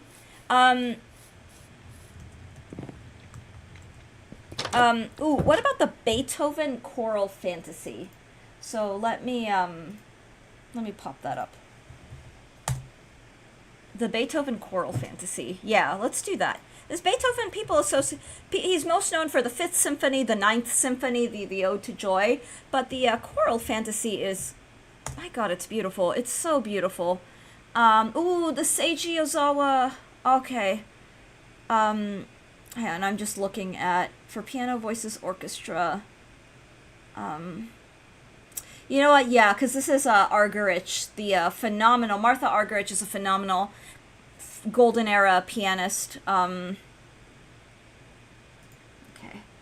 I only played Dead Space 1 PC port, not Xbox True Original, nor the PC remake. It was a lot of fun. The original PC port out of the box kind of sucks. Aww. But here is... Oh, I hope this is linking you to the right thing. But... After some great tweaks, it's great. But yeah, I may give that recording a listen to later. I don't want to play it now so I don't get DMCA'd. But I actually will be right back. I need to go take care of something. My apologies. Yeah, I had to change the frame rate to make an elevator work. Also, the mouse look dead zone is whack. Still fun with tweaks, like you said. Ooh. Wow. I'll be right back. I'll be right back.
Thank you so much, everyone, for waiting. Tweaks, just a bad port. I need to play the remake. My buddy says it was a really good remake. Ooh, that's fun. Hello, chair. Oh my gosh, Marvin, welcome in. Welcome on in. It was actually kind of unplayable without the tweaks. Marvin, I hope you're doing well. But yeah, so the Choral Fantasy, I have a lot of memories with that piece. Both studying it, teaching it to students, like from the academic and standpoint. I have my score. Funny enough, my choral score to it, but it's quite iconically Beethoven, and yet most people who aren't professional musicians or music majors, it doesn't tend to escape those circles unless the person's already a classical music enthusiast. So I definitely recommend it because it is an absolutely delightful piece. I think it's quite fun, quite fun. I like Beethoven, but I'm currently practicing a Beethoven sonata. Like, I'm reworking the one that I worked on during my master's degree, and I've just been kind of vibing in Beethoven land for a little bit. The sonata, of course, is just solo piano, and it's a book 2 one, meaning it's big, it's very virtuosic, it's very difficult. And it's long. Like, that whole sonata can be played in about 40 minutes, depending on your tempo choices. I suspect when I have it ready, that whole sonata I will play in around 40 minutes time. Making a music sequence in Minecraft that plays Beethoven. Oh, hell yes. I don't want to get DMCA'd, but when I have the funds, so my husband and I are talking a lot about what we want in the forever home. We want a home gym because, we're both kind of burning out of going to gyms. I mean, going to gyms are nice because you have the machines, but, like, the gym experience, when you're a regular gym goer who actually wants to work out, it can be so dang exhausting. And we go to a gym where there's just a lot of, I don't know what to call it, squatters. People who sit on machines for extended periods of time, like browsing their phone, browsing social media, not, like, just kind of wasting everyone's time. But, I digress. I do digress. One of the things that I want for my recording setup for streams is even just a simple digital piano, but it has to be weighted. It has to feel like a piano, like I'm not doing a keyboard, so that I can have an instrument. Compositions may be in the public domain, but the performances may be still protected by IP. Well, yes, but if I'm performing them, like Twitch allows the musician to make music. I remember a long time ago I made a Minecraft track. minecart track for free release. Okay. But yeah, DMCA is very serious. It's why I won't play music. It's why I've turned off all the music too. I don't want to get like copyright or like the copyright like claimed or struck or anything like that. Because at the end of the day, we are trying to grow these as secondary streams of income. But I do want like something that I can play on, because if it's me playing and I'm playing music in the public domain, that's completely fine. So and then having the music thing I think will be fun, because in all honesty, it'd be nice to do. I probably won't for a long time do something like music requests. I know a lot of pianists that I'm very fond of. They all have doctorates in piano. They're all phenomenal pianists who do they take requests. I don't know if I want to do that, if I'm being honest. I don't know if I want to do that. But it could be something that we think about down the line, or just have a keyboard shaped instrument that feels piano-like. I think could be a lot of fun. Sir, the ketchup song! Oh, Songer has back, made beef stir-fry and some lentils. That sounds super tasty and super filling. Oh, I could go for beef stir-fry. I could really go for some stir-fry, I'm not gonna lie. But I hope you enjoy that, I really do. Okay, let's put away... Ooh, okay, so I know what I want to do. Where's my block of coal?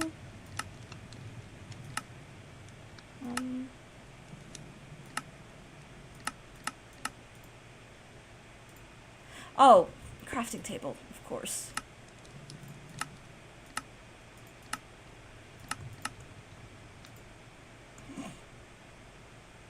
Okay. There we go. 35 blocks of coal, just to save our space.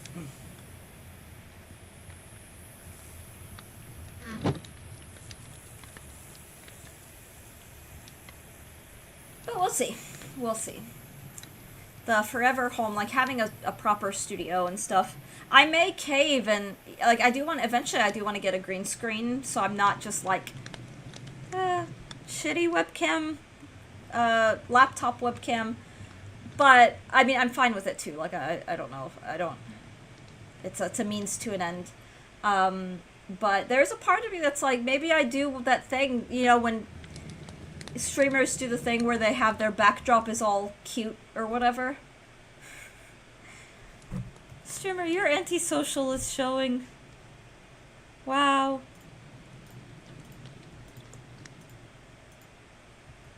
The laptop webcam is perfect. Yeah, it works. I'm not an e-girl. I'll put it that way. Like, I'm not here to be, I don't know. And that's no, I'm not hating on e-girls. I'm really not. But, like, I'm not here to, I don't know. No Chair-kun stream, how dare! How much for a custom neon sign in the background? That could be fun. My husband was telling me that I should get those gentle... Oh, no, I'm not hating on e-girls. I'm really not. Like, people need to do their thing. We listen, we don't judge, but I'm saying I'm not an e-girl. I'm too dang awkward for that. And I wouldn't know the first thing about e-girling, or... I don't know. And plus, for me, admittedly, like, I'm not gonna lie, I don't know how I feel. Like, I don't... Oh god, this is gonna sound so cheesy. Like, I like making genuine connections. I don't know that I want, like, parasocial simping. I think that would weird me out. And it would also just make me feel kind of bad. Because, like, not to go there, but, like, the e-girling thing does kind of depend on... I'm not saying that it's not possible for people to make connections, but at the end of the day, it's about, like, kind of... I mean, I don't know. I don't want to be mean. I don't want to be mean, or I don't want to be judge me. It's just not... It's just... I don't want parasocial simping. What are we then? Yeah, I don't know. I like the connection. I like the connections. I like the connections feeling like it's like, oh... I don't know. I'm gonna shut up before I say the wrong thing, because I don't want to... I really don't want to judge or hate on what other people need to do for a living. We live in a really, really brutal world, and making money is hard, and finding, like, jobs are hard, so... if people need to, do their thing on the internet, then more power to them. It's just not my vibe. Like, I'm such a dork. Like, I am so awkward Like, even my husband's like, don't you want to wear, like, something cute? Like, I'm like, no? I mean, yes. But it's like, I'm cold also. Like, I don't know. I don't know where this is going. But, so I somehow got thrown through raids on Twitch and got into a stream where cryptocurrency donation was accepted on an e-girl stream. Twitch mobile threw me there. I didn't even search for that. Yeah. Oh, the raid trains are. If I leave like a tab open, it doesn't happen too often, but every now and then, like I have a stream and then there's like a raid train, and I'm like, why the hell am I watching this person? Who is this person? Hi, and also I agree. People want to show off the goods, and that's their thing, but I sure won't. Yeah, I don't know. I don't know the first thing, because my thing is, it doesn't seem like we don't really understand how the economy works anymore online. Yeah, I don't know. I think the extremely fuzzy clothing just reinforces the cozy vibe. M. Nublet! Sleepy Jason, welcome in. Yeah, I wear it because like, even with the like, I do have a cardio routine, and I'm healthy. Like, I don't have any, like, cardiovascular issues, thankfully. But, like, I get cold easily when I sit here, so here's my morning routine. I get up at 5 a.m. and I hit the gym. And after the gym, I am so relaxed that my body is just, like, I'm zened out, physically. And so, I wear these because it's cold in the house. It's still winter. It's very chilly outside. All that good stuff. So I just put these on for warmth. I'm not, like, that for me, presentability is... God, it's gonna sound so lame. It's a holistic and health thing. Like, I shower both because it's important for hygiene, but also because it's, like, mentally cleansing. And then my whole routine, my whole routine is all about healthy skin. So I have a skincare routine. It's not to look good. It's to look healthy. To be healthy. And then my hair care routine is the same. Like, hair health. It's more about the health rather than, I don't know. But I'm glad that you like the fuzzy. In the summer, I suspect I'll be wearing a little more comfortably, or like maybe wear t-shirts. But if a platform has people showing off their body, maybe not allow 12-year-olds on the platform. Yeah, I agree, Zane. I agree. And it is kind of tricky because, like, there are a lot of, like, people who are, I think, too young on Twitch. And like, I've worked with the K through 12 age range, and I don't want to mess with that at all. Do you own a comfy pair of UGG boots? I don't, but they do look very comfortable. Marvin, I'm kind of a lame, and quite, I mean that literally, maybe I shouldn't use that word. I had multiple foot injuries, sports injuries, so I have to wear orthopedic shoes, so I just wear, like, orthopedics. I am wearing fluffy slippers, though, now. It's true! I got bald man treatment just like that one incident. Tom in the open Tabby stream. Yeah, Strawberry Tabby gets recommended to me a lot, and I'm like, I don't know why. I'm not her audience. 12-year-olds aren't allowed anyway. That's true, yeah, 12-year-olds are not allowed. Hi, it's me, Flazer, but call me Jason. I renamed due to users on other platforms. Okay, well, Jason, welcome on in. I appreciate you telling me, because I didn't know who you were, but yeah, Jason, welcome in. I think you do match your Twitch name, because I think you're a Jason, not Twitch, sorry, your Discord name. So yeah, take care of yourself, needless to say. Twitch doesn't allow 12-year-olds on here anymore. No, if you're under 13, that's an instant, like, your account gets hacked. And even, like, if you make those, like, I'm 12 jokes, you get slashed, and streamers can get in trouble for harboring, but, like, if you allow, like, underage, it's why, like, if someone makes the I'm some underage, I have to ban right away. And it's not funny anyway, like, I don't know why people do it, but, yeah, it's pretty, they take it pretty seriously, and, there are instances of streamers getting in trouble for not enforcing TOS.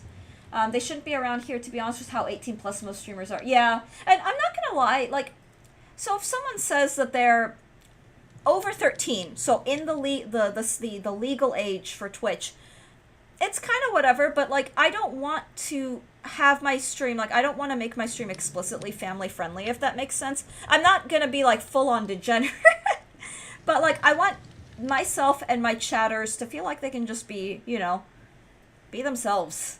And for me, like, because my IRL spaces for the longest time ever, like, I taught pre-college, and I have a lot of respect for that, but I don't want to bring that to my, like, gaming space. I want my gaming space to be comfortable and adult. Oh dang, you gelling like a felon, Dr. Scholes.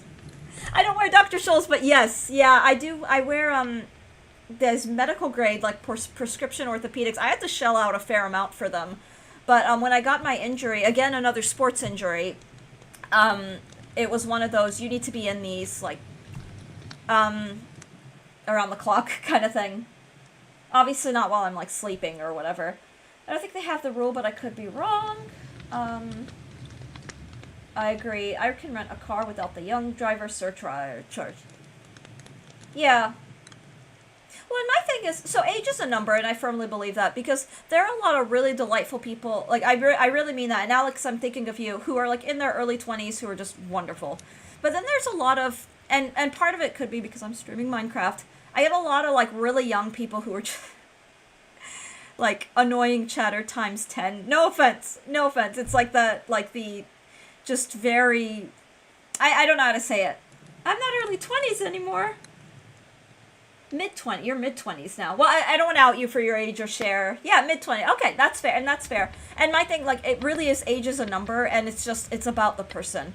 And honestly, Alex, true talk, I know people in their upper 30s and 40s, like people older than me, who are just imbeciles. Like, complete, like, awful, off their rockers, like, insane, and that's not an energy that I want either. Like, I'm also just kind of chilled out. Like, I'm not, you know, I game because gaming is relaxing, gaming is fun, and I just like to enjoy, I don't know, a casual gaming experience. I know it's hard to be a Twitch streamer and call yourself casual, but I mean, I think my gameplay style, compared to those who are like going full-blown, like, speedrunning Minecraft, like that kind of thing, I think my gameplay style is it's relaxed. I'm sorry, kids are... Yes. Yeah, I wasn't gonna say, I'm trying to be nice. I wasn't gonna say it, but, like, Alex, you're a streamer. A lot of the people in my chat are streamers as well. Like, you get those, like, chatters who are like, wait, what are you doing? Why aren't you, like, it's just like, oh my god, please chill out. Like, I mean, Minecraft should be kind of off the platform because most of Minecraft players are kids. But the thing is, Jason, that's not true either. There are a lot of people who are playing who are much older, and then the OG, like, people who were playing it as kids when it came out are now adults and still enjoying it, and I don't know. I don't agree with that. I get what you're saying, though. I actually do get what you're saying. But it's like, if we're gonna do that, then we gotta take, like, Mario. Like, Mario is a kid's game, but I think the majority of the the Nintendo and Mario world are adults. Also, I can't believe Twitch and Roblox are kind of in a collaboration. I don't know why. I think they're collaborations because Roblox has gotten a lot of, oh, what am I doing? Okay, I should sleep the night. We're almost at 100! I think it's because Roblox has gotten a lot of negative press, because there's a lot of shady stuff that's been happening on those servers, and Roblox doesn't seem to be doing anything about it actively. No, it shouldn't. Yes, way back when I used a cam, I got called Mom a lot. Mom, ain't no way! Roblox got monies. It's like, I can't play because I'm at a certain age. Jeebus, what a way to gatekeep. Yeah, there's no gatekeeping. There's no games that are just for kids. My Little Pony seems like it's for young girls, but there's a subset of grown dudes that's way into... Marvin, I feel like the only fans of My Little Pony are just grown men, like middle-aged grown men. And no shade. It's funny as hell. It's amusing to me. And I say that, like, I don't want to say endearingly. I don't have any opinion one way or another, but I haven't actually met a kid or, like, a younger person who's into My Little Pony. Okay, I don't know about no games that are only for kids. Fair enough. I just mean, like, if someone's likes a game that is clearly intended for a certain audience, I'm not going to yuck on their yum or say, hey, aren't you too old for that? No reason adults should be playing Paw Patrol games. Fair enough. I feel bad for any young girl searching the internet about My Little Pony. Yeah. Oh boy. Yeah. I've only ever known the so-called, like, bronies. I've never known anyone, like... I've never known women into My Little Pony. Like, not even, like, adult women. But, you know... I guess people could be, into weirder things, right? There's something I need. Oh, I'm gonna grab my,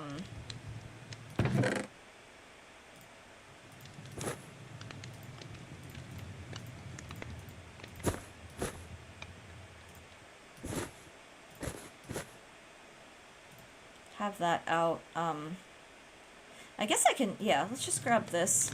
I want to do a little bit of, exploration. And then if we have the ability to make a portal, we will. That is weird, like, why, especially now? Yeah, I think they got a lot of flack. I think they, if we're talking about the Roblox thing, they got a lot of flack, but they have a lot of money. My sister and I were into My Little Pony ages ago, aw. But because Roblox got money, and Twitch is in desperate need of money, and lawyers. And yeah, my point, I know they got money and Twitch, like, yeah. Yeah, no, the Roblox collaboration is, it's got questionable written all over it, that's for sure.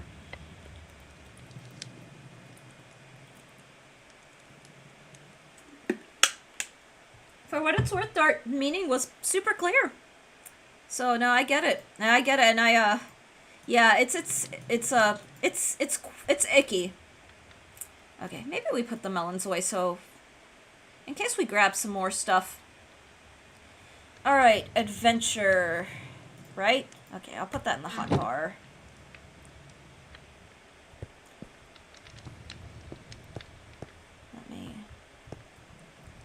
I do have a bed. Yeah. Dang it! Where'd that creeper go? Okay, I don't want him... Okay, he's right out there. Yeah, I don't want him blowing up. Can't Amazon lend a hand to Twitch? Like, why are we working with this awful company? Amazon's literally demanding Twitch to make money. Yeah, they're coming and knocking. They want their money. I wish my friends would all move to YouTube, but they refuse. Aw, yeah. Yeah, it sucks because so many of us are so planted on Twitch that making a big move is... You're not going to get a universal response. And the fact that Twitch has lessened some laws, too. For example, you can have both YouTube and Twitch chat together on screen now. Oh, really? So you can have the two chats. Okay, so I remember when I looked up restreaming, I really wanted to make sure that I knew my TOS, like, the rules. So I never put chat on stream because my thing is for VOD purposes, I really just don't want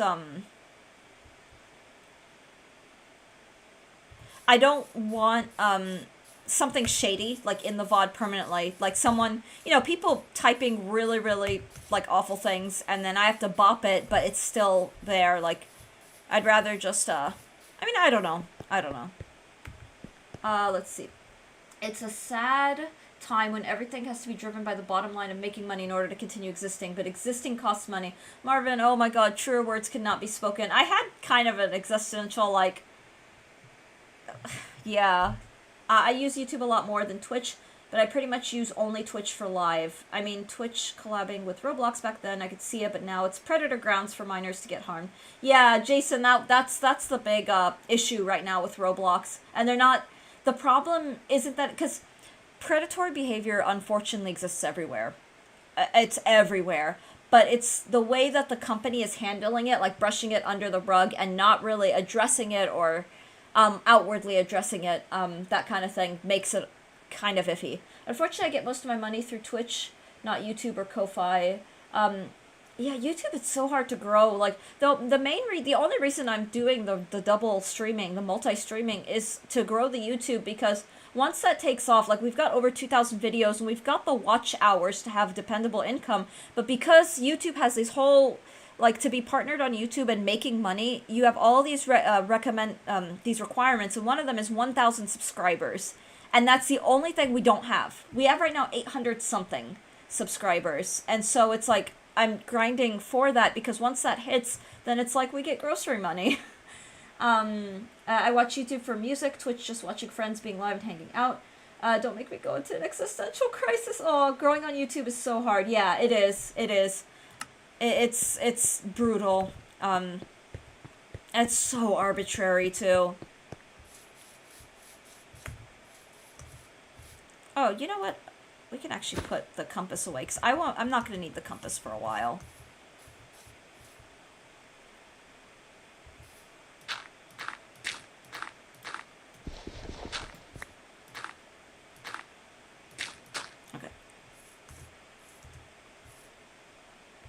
Don't get me started. YouTube has weird metrics that seemingly change all the time. Longer videos, shorter videos, magical 10-minute lengths.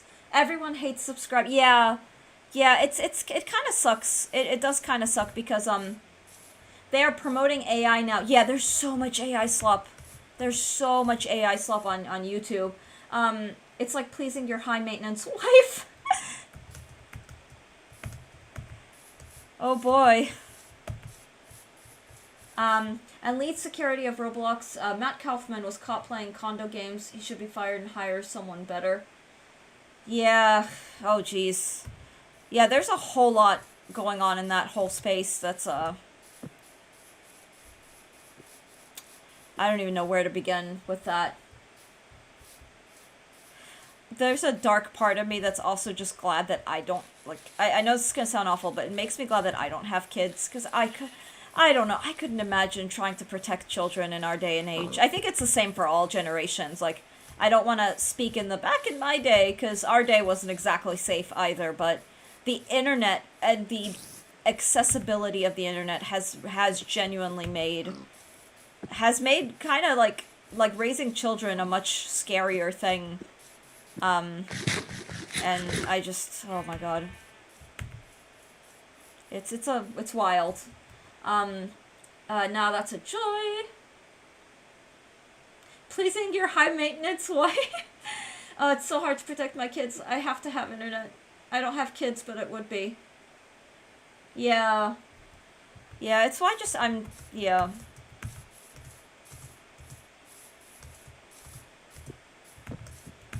It's so delicate. I have lots of like nieces, nephews that I feel very protective of, like the kids of siblings and cousins. I feel very very like protective of. It's hard to explain. It's family first and foremost, but like yeah, it's so tricky. It's so tricky. Um Keeps you on your toes, especially if you want to make her wiggle her toes. Oh, Marvin. Marvin speaks from experience. I'm just messing, Marvin. My nephew loves Minecraft and I always worry about him. Yeah, because for me as an adult vibing on Minecraft, I mean, the thing is, these days I play by myself. I've played with friends, like people I knew and trusted. But like, oh my god, I could not imagine, like...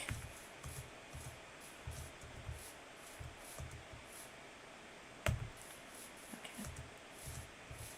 Wait, what am I gathering? Oh, I want coal. That's what I want. Hey, lo and behold, there's some coal. But I also do want to go back to, like, portal making.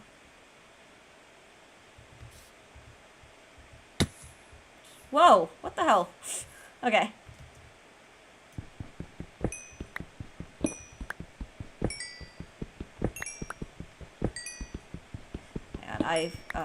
Let me pause and read chat. My niece plays Roblox a lot, and I worry about her each time I glance over. Oh, I'm gonna go. I think I'm going to end up with one kid, only to get triplets or something. Roblox is the sketchy one. Yeah, they haven't been making good press for themselves recently. I explained to her about the Roblox situation, all that she doesn't chat much with anyone, so that's good. Yeah, and the thing is, like, you could play Minecraft Solitaire. Like, I play Minecraft Solitaire. I don't go on servers with people I don't know. I just don't. I've been on whitelisted SMP servers for Twitch streamers that I trusted. And I've done personal private servers with friends. And that's about as social as it gets. And then when I used to stream, I would invite chat members. But even that is if I do a community, like, realm on Minecraft, it will be very, very whitelisted. Ooh, the taco place is open. What do I go eat? Oh, yum. Would think it's a challenge to rear multiple kids aging in the same window. It could be. But the nice thing, Marvin, I think when you have multiple kids, do I buy each of them a car? Hope they can share one. Yeah, yeah. The nice thing is with kids the same age is that they kind of can entertain each other and they'll learn from each other as well, or they'll just piss each other off until adulthood. I'm Salvadoran, I can't do spice at all. Aw, a chatter in my stream tried to get me to join a server. Yeah, I get that all the time. Like, the first time chatter's like, hey, are you in a server? Hey, do you want to be in a server? I'm like, no, I'm playing. Leave me alone. But if I have kids, I'm going to stick to landline phones because what I found out is that the newer generations are starting to get less out of control, and I'm not going to let my kids have an electronic device unless it's a Game Boy. I won't let my kids have mobile phones and such until 16. That's smart, Jason. Yeah, because, like, I didn't grow up with tech. I just didn't. I was outside. I grew up with an active imagination, dolls. I had a SNES, and I gamed, but, you know, I wasn't gaming all the time. I was never allowed to be like, you can't game all day kind of thing. That happens at least once a week here. Oh my god, does it? Yeah. Is this friends? No, someone I have not met before. I've had to eventually tell them no. Yeah, I don't... At this point, like, I've been streaming long enough, not even just since I came back to streaming back in October, but from the very beginning to know that I don't... Like, some people, for whatever reason, think that Twitch is like, hey, someone to game with. I'm like, no, this is streaming. It's not... I don't know. I don't know entirely what it is. I think it's hard to say. But, yeah, I kind of put my foot down on that. Be like, yeah, no, I'm not looking for servers. I'm not looking for whatever. Not what we're doing. But, okay, where is... back when I started in 2020, I got a lot of people asking if I'm on a server if they can join, and I'm like, this is single player. Yeah, I say that all the time, and it's just... They don't back away until you say no. Like, it's just the... I don't know. I don't even know what it is. Twitch is weird. Now people want me to join. Yeah, if I had a cam, I'd probably have got bombarded with requests. Oh yeah, you know what? It could be the camera. They see someone as well. I didn't even think about that, but you're probably right about that. It's probably just like, oh, we could see the gamer. Instead, I just have a JPEG of one of my emotes. Aww. I chose to do the camera thing as a kind of personability, because the thing is, like, I like the chatting. I do, like, and with the right people, it can be a really wholesome experience, both for streamer as well as for chatters. And so I want that element, because I know for me, when I watch streams, it is kind of nice to see the streamer, like, react candidly in real time. There's a certain element of personability. I don't know if that's quite the right way to put it, but it's nice. And so that's why I have my camera. Although it took me a long time to be comfortable with that. Because the internet is a weird space, and you really just never know who is watching or who's doing what, and the prospect of doxing is very real. But at the end of the day, like, I do genuinely think the cam doesn't help you in that scenario. I stopped using my cam, I get a bit self-conscious. Yeah. Well, I'm in a mix of things, because on the one hand, I am trying to grow the YouTube, and so I'm trying to do what I need to for that, but I'm not gonna lie. I do go back and forth on the idea of when the YouTube hits the appropriate number of subscribers. I mean, I'm torn between, on the one hand, you know, continuing to stream on YouTube for growth, or just protecting my mental health and just streaming on Twitch. And that way I could turn the music back on and, you know, do things that are whatever.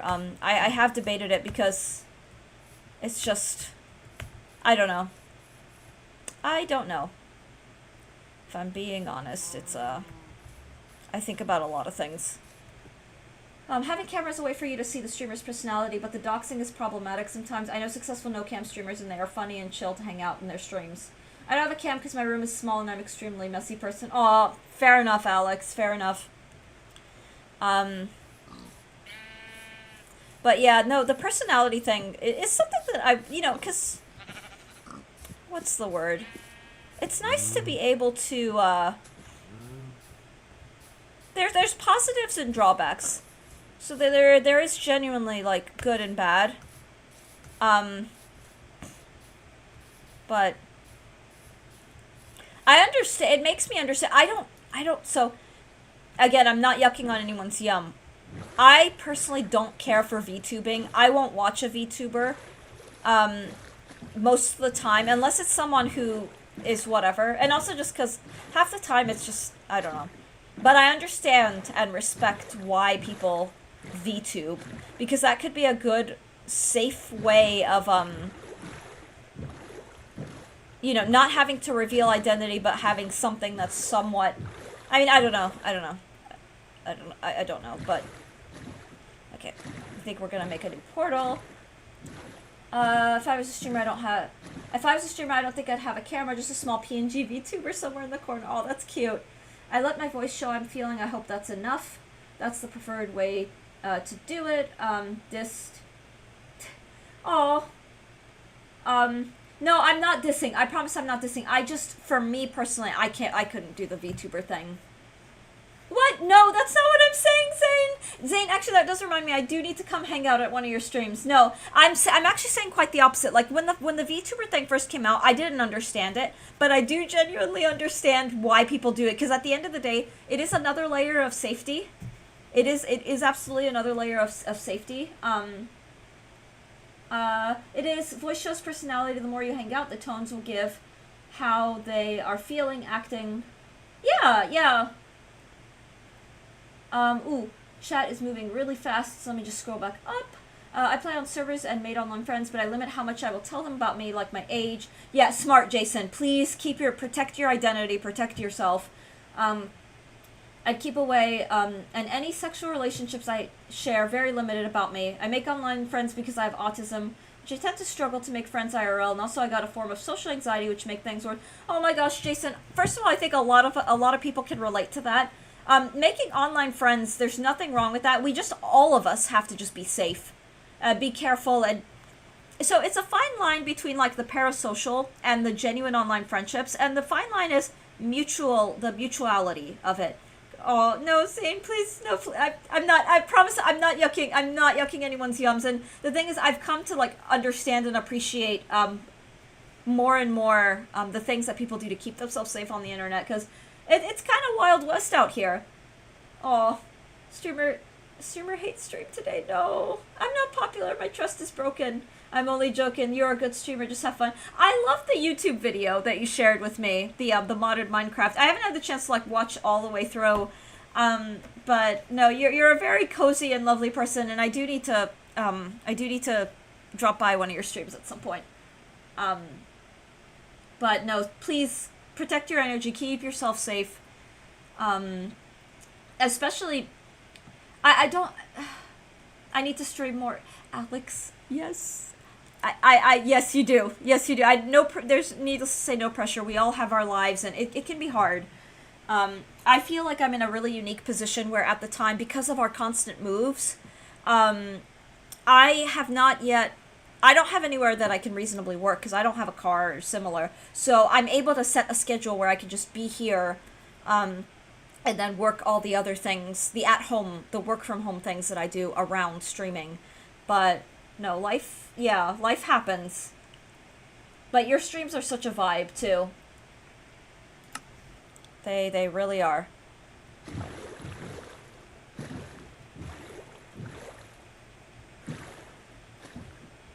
Okay, up here when I hit land, I think this is portal time. It's okay, I never feel like you have to visit. My schedule changes a lot. Oh, well, here's the thing. So even though I do, when random first-time chatters or people who aren't part of the community immediately jump to promoting themselves, I nip that in the bud, largely because I think it's like disrespectful, and also to remind people that there is a Twitch etiquette. But people who are here regularly and who are honestly delightful members of the community, like you, Zane, like Alex, like Gas, I do also want to like, I don't know, like, so, like the support, the being part of the community, if that makes sense. I don't know why I prefaced that with the first time chatter thing. It's chaos brain logic, but I do like to be a part of the scene, like seeing what people are doing and up to and all of that stuff, so it matters to me. That's me. I wasn't calling you out. Aw. 6 a.m. stream on day 12, p.m. stream the next. Yeah. That's okay. And you may find that that's how you have to stream now, and you know, you do what you need to do. And when you're able to set a schedule, I will say, speaking from experience, when you're able to set a schedule, growth will come faster than you realize, like, kind of thing. And that's something that I felt, because when I had my schedule, it's like people know where to find me and how to find me, and so there's a regularity. Yeah, despite being in education, I'd like to post vids, but I never have a set plan or ideas for videos. That's fair, and they may come to you. They may come to you over time too, Jason. I would love to collab. Aww. Yeah, me too. Yeah.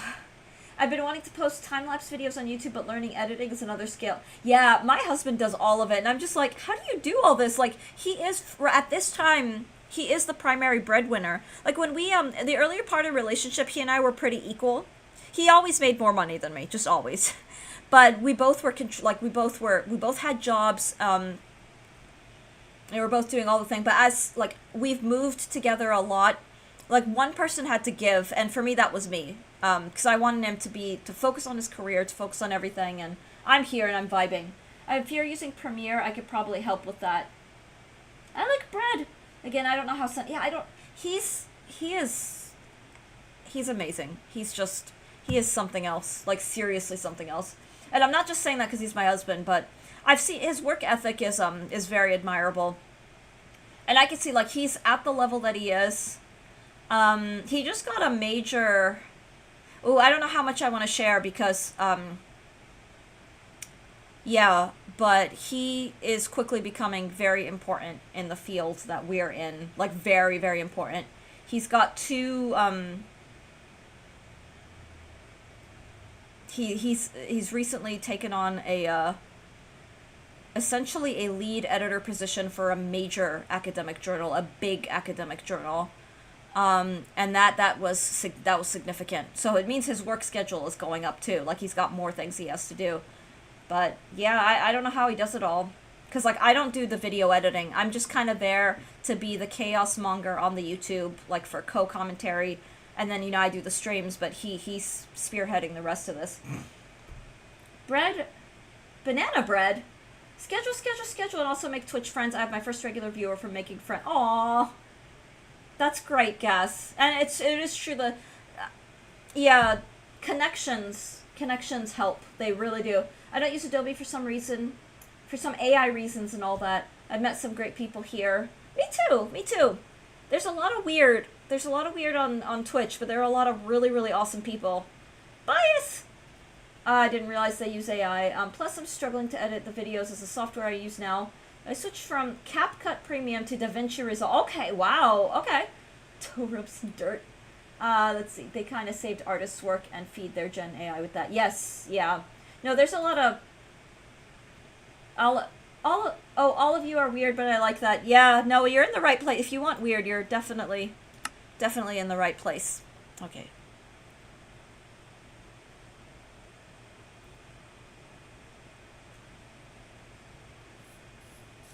Alright, I think this cusp up here,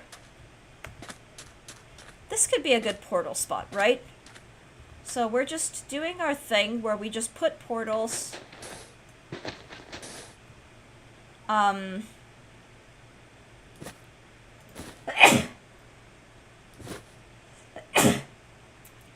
Sorry. So sorry. We just put some portals, whew.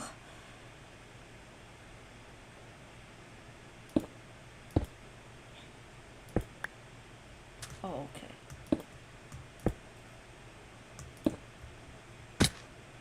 1, 2, 3. Okay. 1, 2. Diorite.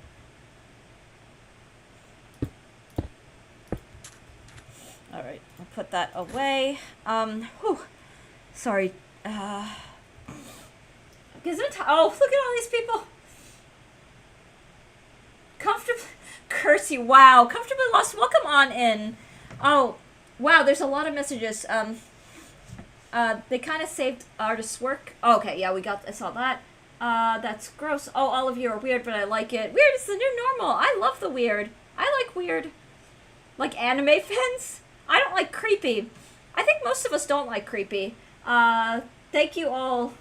That one I don't care much. I never got bullied for being an anime fan. Gesundheit is the only proper answer. In fact, I was the one that made others watch anime. Taro! Morning! Alright, we've got, let's see. It's Zane and Gas. Zane and Gas want tarot cards. Let's do that. Yeah, Comfortable Lost, good morning. I hope you're doing well. I hope your day is off to a good start. Let's do the good tarot.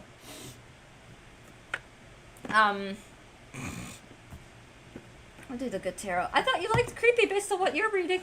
Oh, well, I like dark and unhinged. I like very, very dark and unhinged. Dual tarot. Alright, so this first card is for Zane, and then I'll draw up Gas next. This is from the good tarot deck. I like the art a lot. So, Zane. Oh, wow. Okay, I've drawn this card before. The Ace of Water. I like it because it's a little tiny seahorse clutching a pearl in its tail. It's got a bit of a halo, an implicit halo. But the Ace of Water, I think the water suite in this is equivalent to the cups. So I'm gonna do a full on-staff shield reading with my AT deck. Yay! So the Ace of Water, the reading in this where? Oh my gosh, I'm so sorry, everybody. Where's the water? Okay, here we go. The Ace of Waters, unconditional love, overflowing abundance, the fertility of love. This was Gas's card. I pulled this card for Gas last time. It says, you are filled with love from spirit and joyously let it flow out to others, where it fertilizes the seeds of co-creation. Love gives you hope, shining brilliant light on all the possibilities available to you.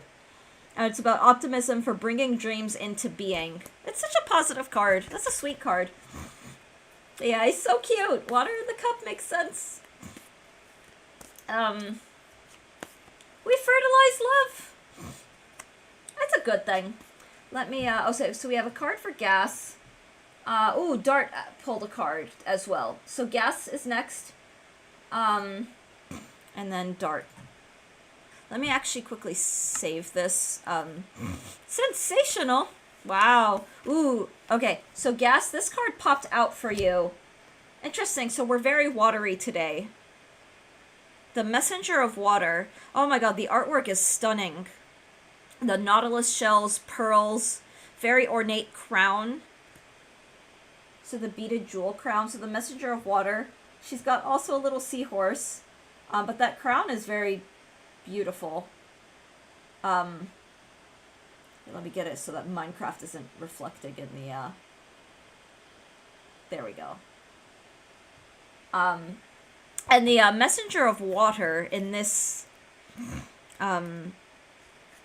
is, so the Messenger is equivalent to the Knight. Yeah, it's equivalent to the Knight. It's, romantic attraction, chivalry, admiration, seeing the best in others, heightened emotional awareness, and a call to fall in love with yourself. Aw. You're getting a lot of very romantic cards, Gas. I've noticed that. That's I mean, the water suite is the emotional suite, so it's often, I don't want to be left out. Mermaid deck, please. Sure thing. Let me get Dart's card, and then I will pull out the mermaid deck and draw you a card from it. Alright, Dart, this card also popped out for you. Oh, okay. Our first Earth pull. It's a very beautiful, this is the 3 of Earth. So the Earth would be like the coins. Your traditional Rider-Waite Smith. Her art, this actually kind of reminds me of your art style, like some of the Souls art I've seen is it feels very similar. Peer pressure! Yeah, Pentacles. Tell them to knock it off, relationships or effort. Or the Pentacles, we're about positive peer pressure. We are. I'm reading Mistborn because of Alex, first and foremost, and then as soon as Zane was like, I'm reading Mistborn too, I'm like, yep, well, I gotta read it now, and I'm glad that I am. Alright, 3 of Earth. Dart, that's your card. So let me pull up your Three of Earth. It's about teamwork, building on solid foundations, group efforts, and dedicated collaboration. Aw. So building off of solid foundations. I'm only on chapter 2. Okay, fair enough. I may be very close to where you are. I'm not super far into it because I am reading other things as well. All right, and so Alex wants mermaid. I was about to say I drew something like that. Wow. Sag, I can't be Batman anymore. Mistborn has been really good. I really want to read more of it when I get the proper time. Yeah, no, I hear you completely. I have a lot of time. I do spend a lot of my day reading, but I always want more time. Always. And I'm at a point where, like, when I'm in the kitchen working or doing chores, I always have a Kindle on hand. Even if I just read one page, I don't care about stopping points. Like, I'll just read and go. So I try to squeeze time.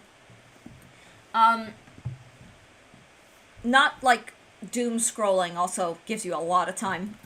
And I've gotten so not antisocial. I'm not antisocial because I think when I'm around the right people, it's a joyful time. But I don't really have a social life, so I don't care about social media.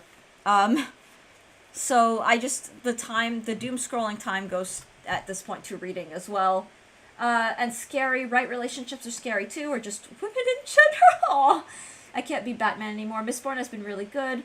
I really want to read more of it. People can be scary. Yeah, people are scary. Gas. No, I giggle, but I get it. I do get it.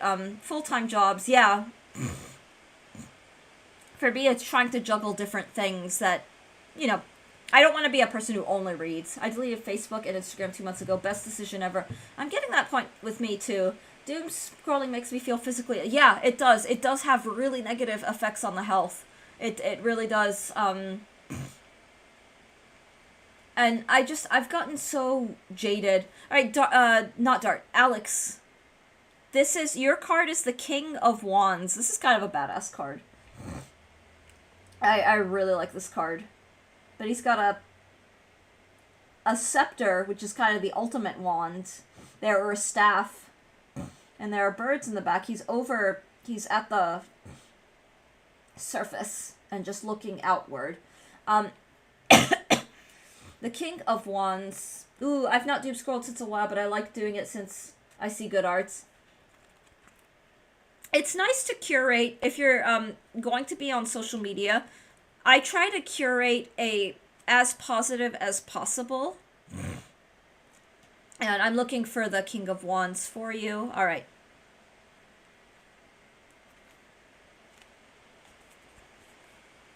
Where? Ooh, the Queen of Wands is really pretty. Here is, yeah, the King of Wands, the larger. I do scroll to find memes. I get guilt if I catch myself on social media. I've curated my social media so it's mostly birds. Lots and lots of birds. Books. And then the minute I see something that's even remotely stressful or depressing, I remove it. But I get guilty, like if I've been on social media for even just a little bit, I'm like, I could be practicing. I need to be practicing. Or reading. That kind of thing. My feed is curated. I just see arts of games I like. Game news, funny memes, no politics, no drama, I'm happy. Big fan of birds! Alright, Alex, your message is, the King of Wands reminds us that power comes with great responsibility, and that your place at the top is only as firm as your dedication to lead with commitment and honor. The King of Wands understands that his strength is not just for him alone, but for all who fall under his protection and guidance. Being a leader is not easy, and being one with great power is even harder still. However, despite his serious nature and commitment to the betterment of his realm, he will also act instantly and without hesitation. The King of Wands is a doer, not a dreamer, and his boundless energy serves his duties well. That's a pretty powerful card. Generally, when I get, like, the sweet royalty, so the royal card, like the court, what are called the court cards, that tends to be, yeah, big. And fun. They're fun cards. I'm more of a dreamer. Nothing wrong with that. I just see art, games, game news, and funny news. No politics, no drama. I'm happy. Yeah. Because my thing is, and people who get so sucked by social media, they kind of forget that their algorithms are meant to. It's at the end of the day, algorithmic design is all about clicks, about attention, and so the way they're going to do it is to be as contentious as possible. And what that's resulted in is very divisive. It's meant to keep you there, and that's the thing that people forget. It's like, oh, but there's so information overload that they get kind of sucked into the whole, like, and what ends up happening is you get tribalism, extreme divisiveness, where it's like, I personally shut down when people start talking politics and they're like, player B, team B is wrong, I'm team A, and, you know, not gonna talk politics. And it doesn't matter whose side. I shut down a meeting, so I'm like, you are way down the rabbit hole. When you're really thinking, because the thing is, those divides have always existed even before the internet, but the internet has made it so worse that people are like, if you're on team B, I hate you and you represent everything that's bad in the world. And I'm like, oh my god, like, you just get all flavors of absolute crazy, and so many people fall into it, and they really fall into it, and so it means the world becomes divided and everyone hates everyone, and they make assumptions. Yeah, it's made it impossible to have actual discussions. Yeah, because everyone gets triggered. People want to have discussions, but everyone's pissed off. And they make assumptions about you that oftentimes aren't even correct. Like they think, oh, you're on team B, you're on the red team, so therefore you must hate kittens. Like, I mean, it really is that level, and you can't, like, how do you argue with that? How the heck, or not even argue, but how do you reason with that? And the answer is you don't. You just don't. You just kind of smile and nod and wait for the crazy to go away. That's why I don't get involved. All right, let's see where this takes us. They always devolve into arguments. We are going to have a dialogue. Yeah. And again, I don't want to open the rabbit hole. I don't want to open the like politics discussion, but it's just. There's some political stuff's happening around here, and I'm just tired of it. We all know what will happen in the end. But they just go on crazy arguments and not think about the aftermath. Not getting... Yeah, no, you're fine. Dart, you're fine. Don't you worry. But that's exactly... Yeah, that's how I feel, too. Because the meme that's like, have you tried touching grass? Is very true in these cases. Because when you get out into the real world and you talk to people, and they're assholes in the real world. There really are. I had my own, like, really awful encounter with an asshole at the gym today that really soured my morning. I won't get into that. I don't want to get into it.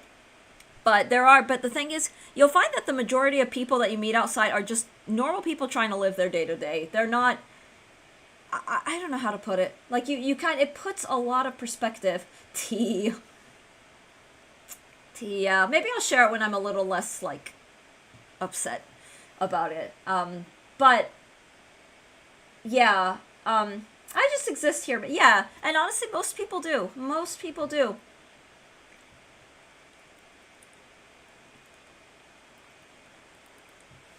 I was gonna... But, no, there's just a lot of crazy. Unfortunately... like getting sucked into too much of that it's not good. It's not good.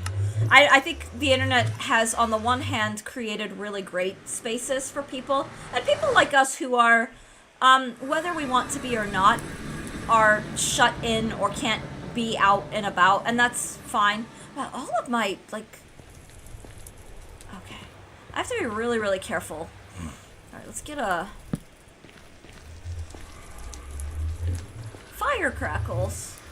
Whoa, what's that? Blue flames. Okay. Alright, I'm gonna pause for a little bit. I go into NPC mode at least 3 times a day. Yeah. Yeah, when I'm out and about, I aim to be as invisible as possible. I really do. I'm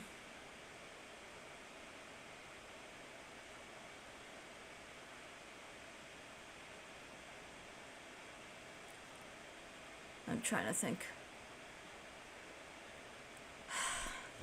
There is a certain distortion of reality that comes with if you're like on like chronically online, like people who are just like absorbing that and absorbing nothing else, they end up with very, very distorted Like where there's bits of reality and that's just melded in with like serious. Like I watch it when people go down like conspiracy rabbit holes. Oh my god, it's like what flavor of I don't know. It's really hard to even like where do you even begin with that? I've learned like when people start to go down really conspiracy theory stuff, I just kind of smile and nod and then try to disengage as fast as possible. Ooh, no, don't waste. Don't waste. Wait, what? Okay, let's, I want to grab some free... Okay. You don't see me, you don't see me. Yeah. I used to get stared at a lot. And unfortunately, it's kind of annoying. I don't think I look that ethnic. That's my hot take. But I've lately been getting a lot of, like, I got approached in the gym semi-recently, and it made me so uncomfortable. And in our day and age, again, no politics, but, like, a guy approached me and was like, hey, what race are you? And I was so flustered. I just kind of looked at him and was like, I can't believe I'm being asked this question. And it was so...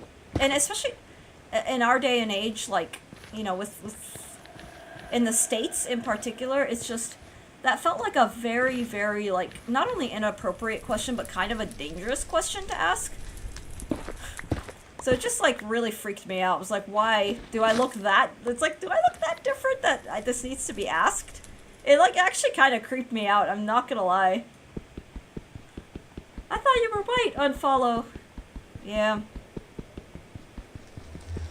The guy, I don't think he meant any, like, political harm. Like, he was like, oh, because your complexion's so pretty. And so I was like, oh, you're, like, hitting on me, but in the most uncomfortable way possible. But, I don't know. Hot take. Oh, here's some dating advice from Streamer. Don't objectify, like, don't approach someone with... I mean, I don't know. Piglin retreats. Okay. Piglin snorts. Okay, I'm a little... Okay, is it piglins or hoglins? Oh, no, that's a hoglin. Yeah, we're out of here. Yeah, that's a hoglin. I just saw one.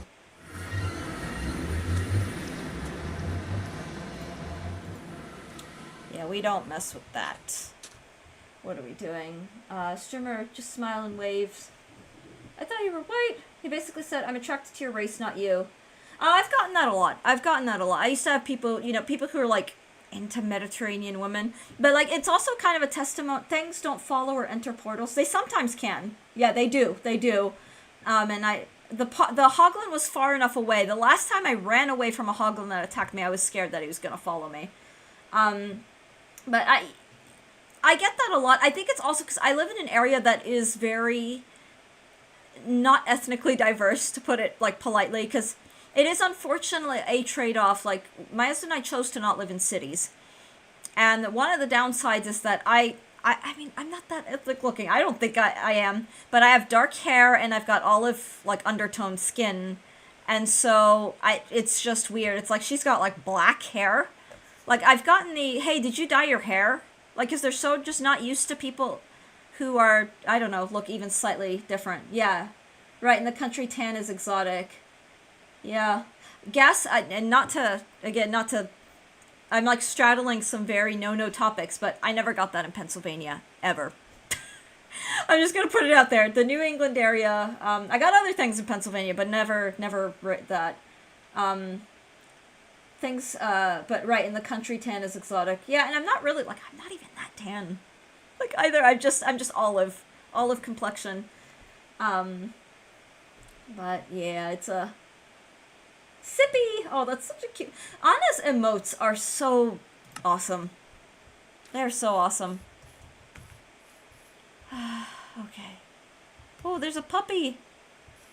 God, I want to go back in, but I really don't want to die a stupid death. But no, it's just, like... Just sharing that I try to be as invisible as possible, but there's always something... It's like, sometimes you're going to stand out no matter what, and it's just kind of. Anna is great. She is. She's such a sweetheart. She's such a sweetheart. And she's so kind. Okay, yeah, I don't know. I don't know. Maybe now is not the time. Maybe we, this year is 6 years following her. I think, aw! Stuart, are you wearing gold armor? I do have a gold helm on, yeah. I got that kind of people just talking about how my hair are naturally straight, wavy compared to others, and I don't like it. I don't like it either. Like, nobody wants to be isolated for their looks. It's so, like, for me, it was scary for a couple of things. Because for me, it's like, why are you asking? But it's also one of those things that's like, it's a subtle way of saying, you're different, you stand out, you're not one of us, so I need to ask. Because I want to know what flavor of different you are. Like, and that is, like, people don't realize the harm that they're doing. I think this guy just thought, oh, I'm flirting with or I don't know what he was trying to do. I actually really don't know what he was trying to do, and I don't know. But with how heated and angry everybody is, it's just, I get very, like, mistrustful when those kind of interactions happen. Hey! Melon! Aw. This is a nice little locale. It's so cute. Whoa. To make a jungle. Let's see. Except Baldman, you could single us out. Aw. Bald is beautiful. Bald is beautiful. Ooh, what's this? Oak sapling. Okay, this is fine. Yeah, I just shut up and shrugged to them. I don't know. I got good hair genes. Yeah, no, I'm sorry. I'm sorry, Dart. Because that's awkward, too. That is awkward, too. I remember growing up where there was always the straight versus curly versus wavy, and people with straight hair want wavy or curly hair. People with curly hair want straight hair, and there's a lot of,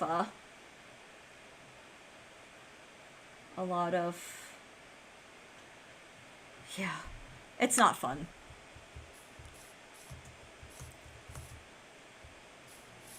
Ooh. Ever built a tree house? Everybody loves what they don't have. Yeah, I've grown to like and appreciate my own hair. Because I remember knowing a lot of girls, especially girls like with similar, like the Semitic hair type, like either really curly or really wavy. And I'm just like, I don't know. I'm happy with my hair. The only thing I strive for is, how can I make it healthier? How can I make it, I like the idea of the tree house, I will say. I think that's pretty snazzy. I only get buzz cuts. Ooh. I wonder that's like good hair genes. My hair is annoying straight. Aw. And nobody seems to know what they have until it's gone. I only get buzz cuts. Bald and single. Aw. True talk, though. I know. So we've got like the bald thing because of the memes from the bald man's community. In winter, it's a blast. In summer, good effing luck. Oh. Bald when done well on either a man or a woman. When it's done with intention, like when you are wearing your like wearing the bald intentionally, can be fiercely attractive and fiercely like exuding confidence, exuding a kind of I don't know how to describe it. It's a certain energy, and it's a very, very positive one. God, that's such a lame way to put it. But, yeah. I remember, you can wear a hat guilt-free when you're bald for sun protection. Bald? My old voice professor, when I was a voice student, long story short, she came down with, she was diagnosed with cancer, and she had to go through chemo. And I remember the last voice lesson I had with her before she went through chemo treatments, because she couldn't teach. Ooh. Bald? Prince Alex cheered. X100. R. R. R. R. R. R. Be the bald. R. R. R. R. R. R. R. R. R. R. R. And that is the magic of baldness. Because that makes sense. Can you imagine anywhere else in the world? The bald, would not make sense to anybody. And probably doesn't make sense to anyone in chat who may not know, like, Orator and that whole world. I think about that from time to time, and I'm like, yep, the rabbit hole is beautiful. But yeah, my last voice lesson, when she was saying, like, this, describing the, like, chemo stuff, so lost, aw.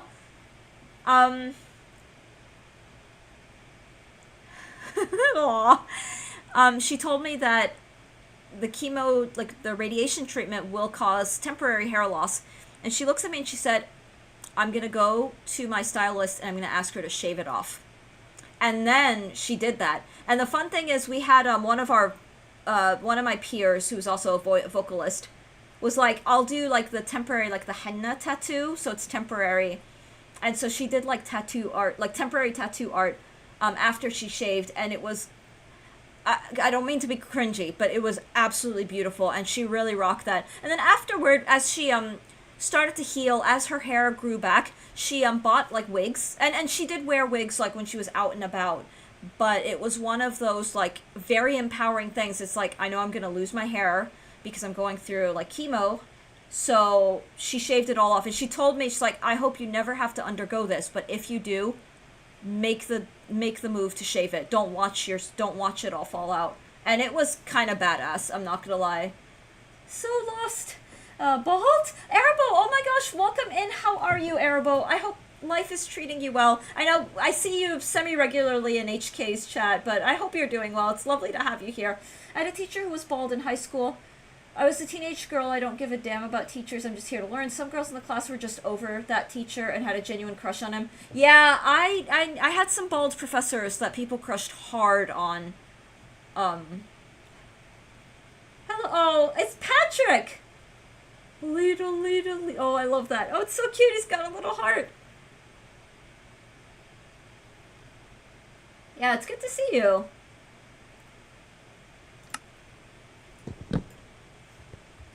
Okay. Were these freaky married teachers, where were these freaky married teachers when I was in school? Wait, what do you mean? Yeah.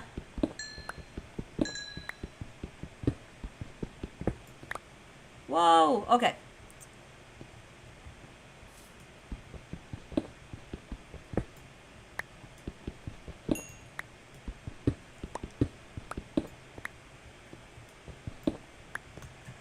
Yeah, I went through my Minecraft phase in January. I haven't picked it up since. Fair enough. I actually, next week, Arabo, I'm going to be alternating between Stardew and Minecraft. And I may eventually temporarily shelve Minecraft. I don't know yet, because I'm still vibing. But I get the feeling that I will probably end up fixating on Stardew and want to do that for a while. No, Marvin, bad. Bonk. Yeah, just working, resting. All those weird stories about teachers having no. Oh, yeah, no, that's really weird. Like, it's one thing, like, a crush that remains a crush and isn't acted on is kind of whatever. It happens when it's, like, student to teacher, but, like, my thing is, I've been an educator and a professor and all these things for so long. That is a no-no. That's a... I don't even like to joke about it. It's weird because, you know, I do read a lot of fiction and a lot of stuff. Anytime it's like student teacher, I'm like, I don't want to read this. Like if there's a romance component and there's like a student teacher, I'm like, nope, not okay. Like that is a hard line for me. It's very like, I don't know. I don't find it. I think it's just being like, that's being my job scene. It's very uncomfortable. Yeah, Minecraft has that hold for like 2 weeks or so. Out of you. Oh, what were you up to in Minecraft? I'd love to, like, what were you, what kind of things were you doing? All I'm saying, EOS, Stardew 10-year anniversary is tomorrow. Do we want to just do I was going to just do it next week, but do we just want to start Stardew tomorrow? I didn't know that. Ooh, I had a crush on my English teacher, would never try to make it anything else. Yeah, and that's fine. That's honestly, I think that's pretty normal. I think most people had crushes on their teachers, or like I've had like not like crushes that were like where you both look up to the person and you're like fully and in admiration. I never acted on it though. Never acted on it because that gets iffy really fast. I knew a classmate that ended up marrying a teacher after high school. Definitely a what moment. Ooh, yeah, that's weird. That's weird. Sometimes crushes are supposed to just be that. Yeah, there's definitely a harmless crush is, you know. Got to know a favorite game shares the same day as me. Wait, is it your birthday, Dart? Oh. Dart, so that means you're a Pisces. Aw, I'm on my metaphorical knees asking you to play Stardew. Okay, I do have real knees though. Suddenly, my back hurts. Pokemon 30-year anniversary. Oh my god. Yeah. You just made all of chat feel old. Hormones are a serious drug, and honestly, most teenagers have wild hormones that are off the charts, and, you know, it's just part of growing up. But you've gotta, yeah, there's two ends to that. You have to know how to rein it in, but also on the the teacher side, if a teacher knows that a student has a crush, to not encourage it and to draw hard lines. And not everyone can do it. I fortunately haven't had to deal with a lot of students crushing on me. There was one point during my career when I thought one of my students was crushing on me. She was very sweet, but I couldn't tell if it was that she really looked up to me or was crushing it. And it didn't matter either way because nothing, needless to say, came of it.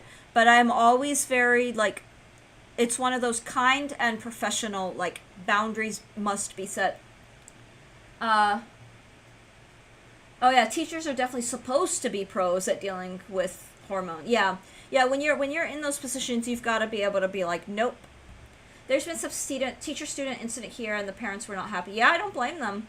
For me, also, like, God, this is going to sound cringy. If I'm working with students, especially underage, my motherly instinct, God, it cringes to hear it, but I get very protective of my students. I don't want my students getting hurt. I don't want predators or anyone near my students, and I have no tolerance for that. Because being a student, no matter at what level, even at the doctoral level, your students are vulnerable. There are power dynamics at play, and oh my god, I have no tolerance for people who mess with the power dynamics. It's just not okay, in my book. They've been some teacher-student incident. Be right back. I need a vegan, gluten-free hot... Oh, that sounds fun. I'm not gonna lie, I kind of like the vegan sausages. I mean, I like real sausages too, but, like, vegan sausages are good. Or, like, vegan corn dogs are a fun, like, for me, like, a fun, like, fun food. The food, not the dog breed! Vegan girlfriend hot dog as opposed to a vegan ex hot dog. Oh my god. Oh, Marvin. It's so funny. Oh, that's Comfortably Lost that said that. Why did I think it was Marvin? Ha!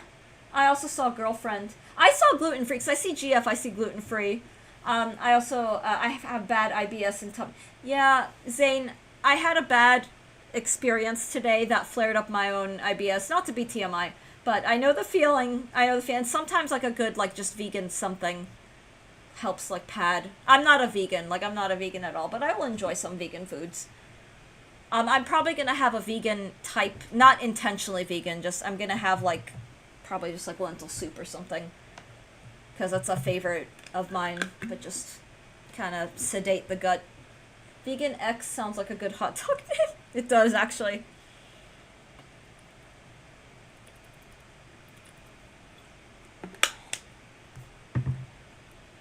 Zane, can you consume anything besides beans? Oh! But, yeah. There is a trope in, like, romance novels. The, student/professor or student/teacher is a very big one. And I think it's because a lot of people have that fantasy and are really into that.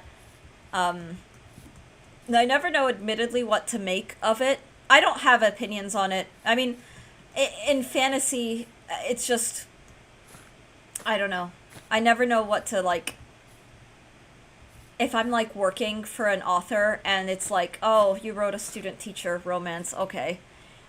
Fortunately, a lot of the authors I've worked with, it'll be, like, both parties are adults and consenting, so it'll be, like, college age, like, older college kind of thing. And so I've just kind of let that be, but it's always, like, it always rubs a little bit of a, ooh, I don't know what do I make of this kind of thing? Vegan, oh, what do we have? Vegan ex machina, when you're saved by a vegan at the last moment, that's unexpected. Vegan X, now with extra fake gluten. Now time to brand that hot dog. Lex, welcome back. Lex is showing off his own gluten-free vegan hot dog. Am I allowed to say that about chatters? I'm just kidding. Lex, welcome in. We missed your chaotic energy.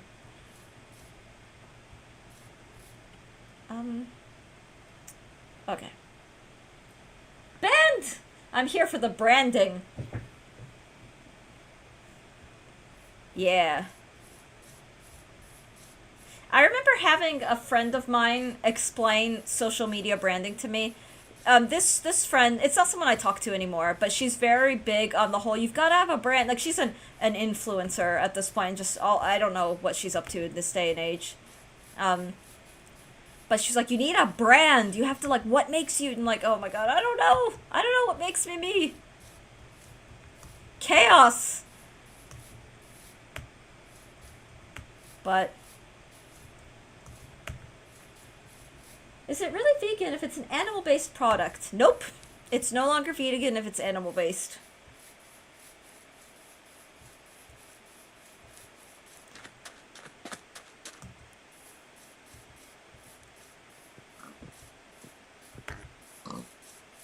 On a side note, if you haven't watched Vox Machina on Netflix, you're missing out. Ooh. I've seen ads for it. I've mentioned before, I am shamelessly living my best Vampire Diaries life. Like, that's what I've been watching these past few weeks. And that's been, god, it's been such a vibe. I didn't watch it in my, like, when it was coming out. When it was out, like, in the early 2000s, but I am quite enjoying it nowadays. It's so funny. It's a lot of fun. We are in postmodernism where nothing is unique anymore. It's all about shock factor now, EOS. You gotta whip out the stun gun on us. I volunteered Dart. Wait, why me? Wait, what are we doing to Dart? Am I banning her? Is that what you're asking? You seem most likely to pull the trigger. No, what are we doing? Stun gunning them? Oh no. Dart, I don't know what's happening either. I don't know why you're being volunteered for this.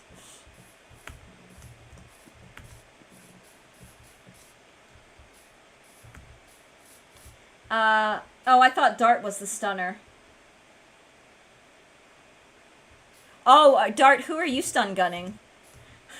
I think the person who's volunteering someone else should be the first to go. Oh no.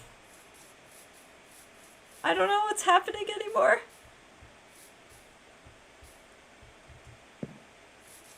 I'm just kind of wandering semi-aimlessly. If we don't, they'll just start another bar fight. They're a liability.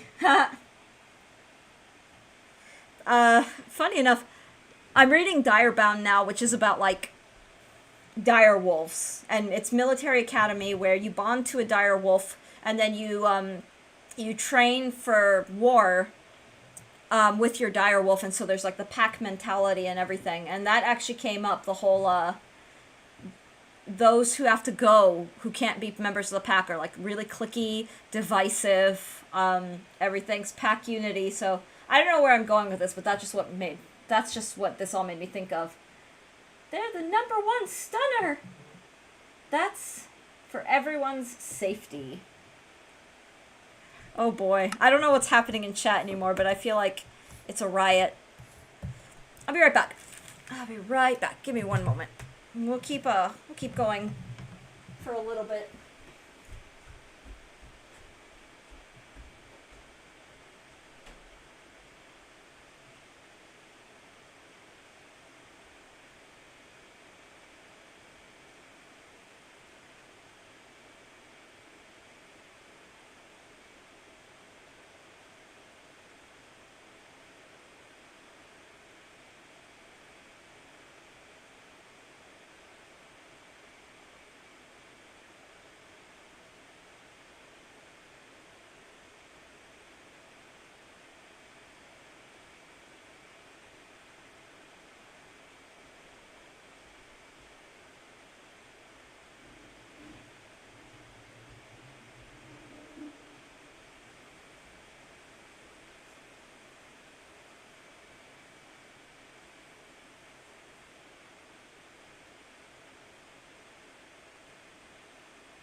don't have time, but I almost want to build a little base. What's this?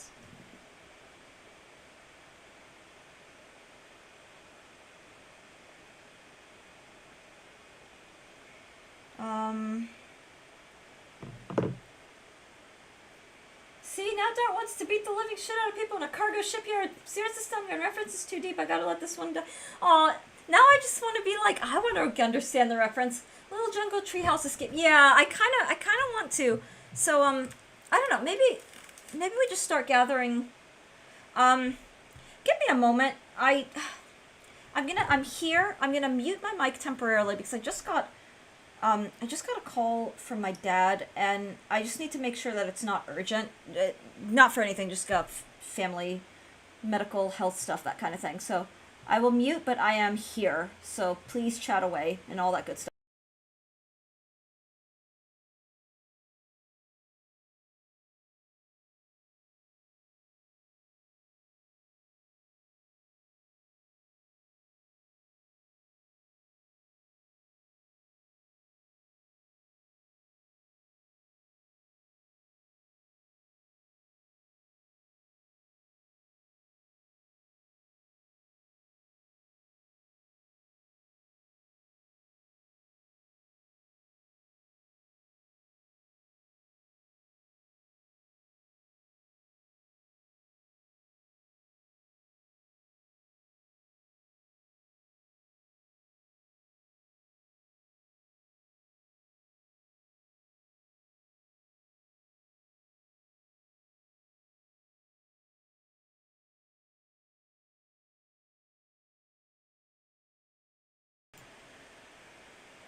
Hey, I'm back. Yeah, it was. So after stream, I just have to deal with stuff. All is well. All is well. For those who followed me for a while, everything's okay.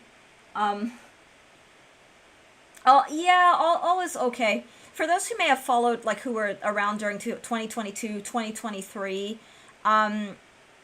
my I'll spare you all the sob story, but my mom had a stroke in 2023, and health has been a little on and off since then. She's managing well, she's stable, but there's just been a couple of things that have crept up. So as I suspected, there's a minor issue that has temporarily cropped up, and I'll have to, when we're done here, it definitely means I won't be able to go as long as I like, but maybe right now, as we wrap up, we just find a place to plant a house and then call it, because I do have to deal with that. But yeah, it's just the little things that we deal with as we accept that our parents and other loved ones are all aging, we're all aging, but all is well. That's all I'll say, is all is well. I also like picking on Dart. Half of this is, silly bit was referencing an anime called Black Lagoon, which wildly romanticized violence. It's fun. Yay!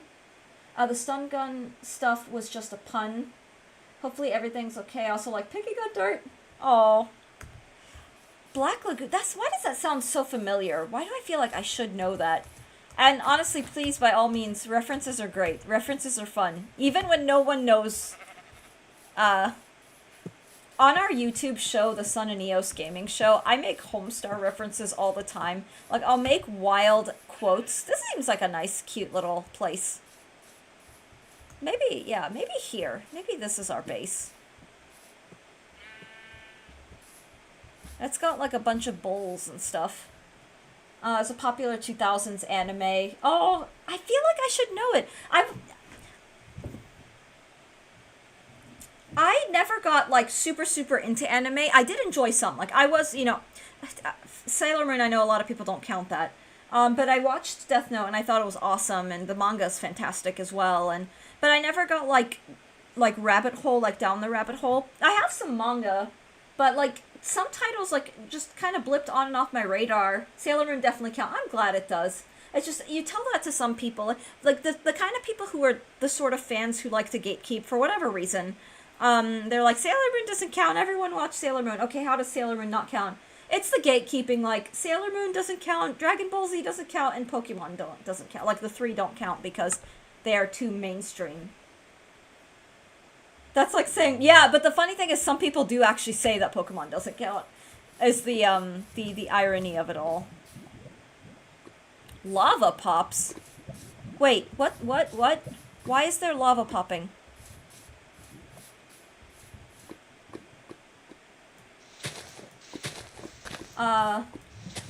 I can... Yeah, it's just gatekeeping. It's just gatekeeping.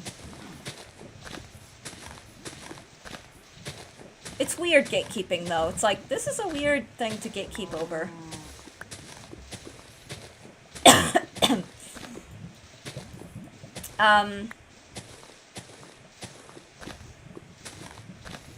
Let's see.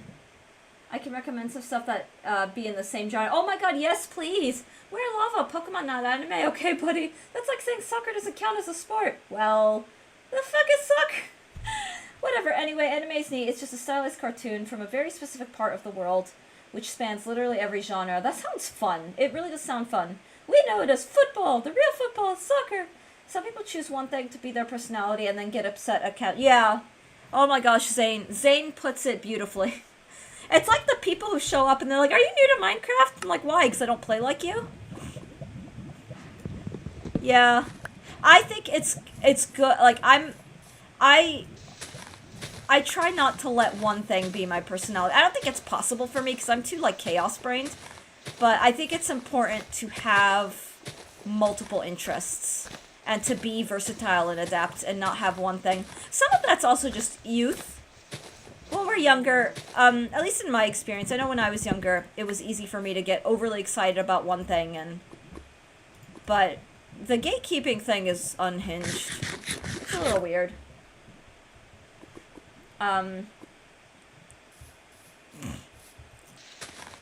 But why am I hearing lava? Is this normal? I feel like I'm about to just... I don't understand anymore.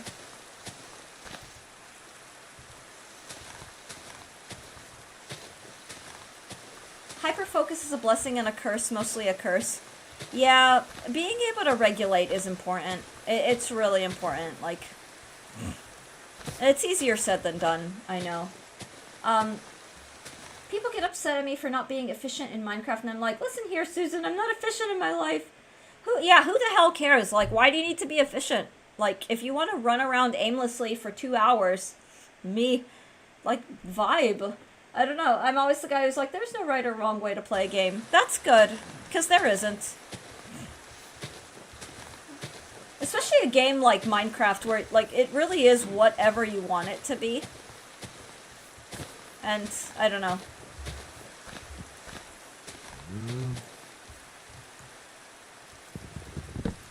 Okay.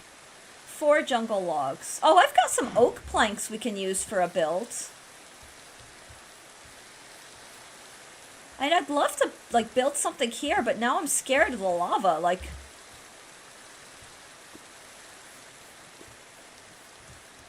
I want to know where the source of that is coming from. Unless it has rules, like if you play Sekiro like Dark Souls, you're gonna have a pet. I mean, if someone wants to... What's the word?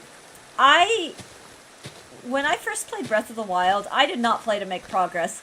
I just ran around getting distracted by everything, and then, accidentally progressed by, like, running into Sidon, and being like, wait, why am I cutscening? I just want my apples. I just want to collect, like, apples and stuff. Okay.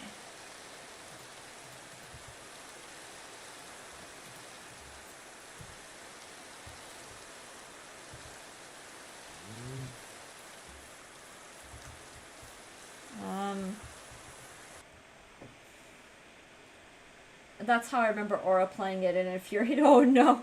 I forgot that he played Sekiro. I actually, like, I completely forgot that he, did play Sekiro.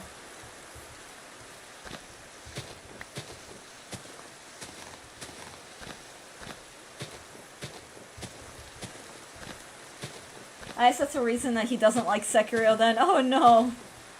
Oh no.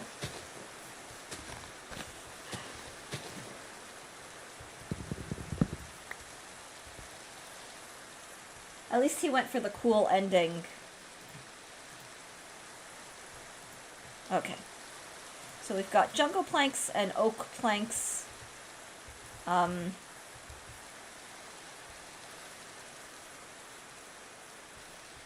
I don't want to start building now, because I do actually have to get going. But he missed out so much of the game content. Oh no! The one I remember is him pushing only square win with Hades. To win in Hades. I remember that. I remember how, like, mad chat was. But he missed out on so much of the game content. Aww. Thank you for streaming chats. I appreciated this. I honestly, it was a nice distraction. It was a nice distraction. So I really appreciate everyone here for hanging out and vibing. This is the guy that still looks at the controller when playing SMM2. Yeah, I mean, I can't be one to talk because I know my gameplay pisses off a lot of first-time chatters. That or it's just, you know, people like to troll. So I guess I don't know that I want to contribute. But I also just hang out for the chaos. I'm in Baldwin's, lurking in his streams for the absolute chaos. Thank you, you'll see you tomorrow. Hope you feel better. Yeah, let's actually, before we wrap up, I'm gonna do a poll on Twitch. Let me actually, let me peek. Let me see, if I need to sleep, we'll pass the night.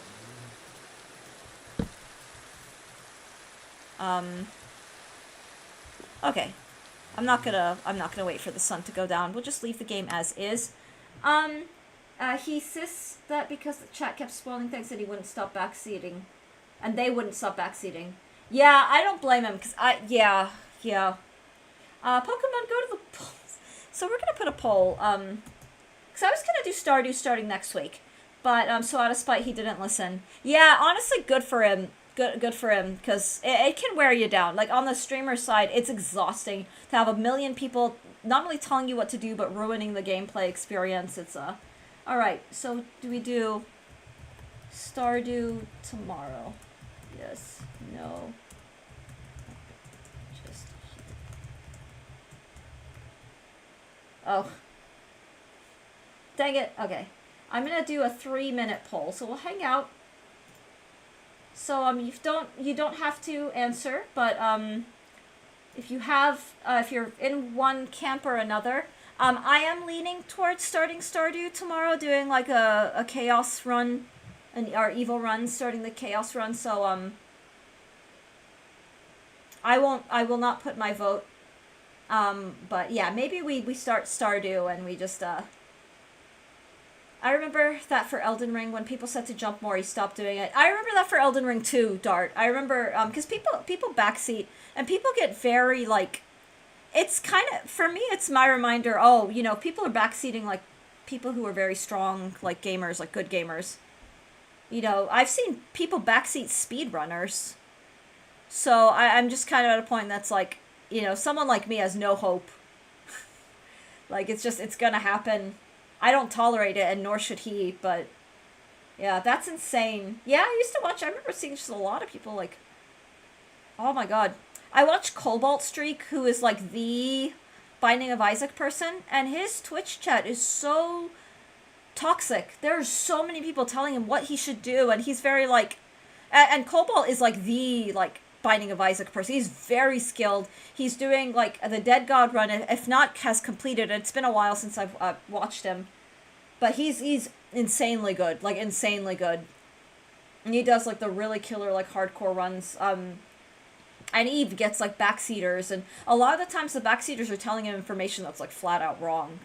Which, like, props to him for having the infinite patience for that, but, like, my god, yeah, you get a lot of people who are like, I'm gonna tell you this thing, and I'm really wrong, and I don't, and they don't realize they're wrong, or nor do they care.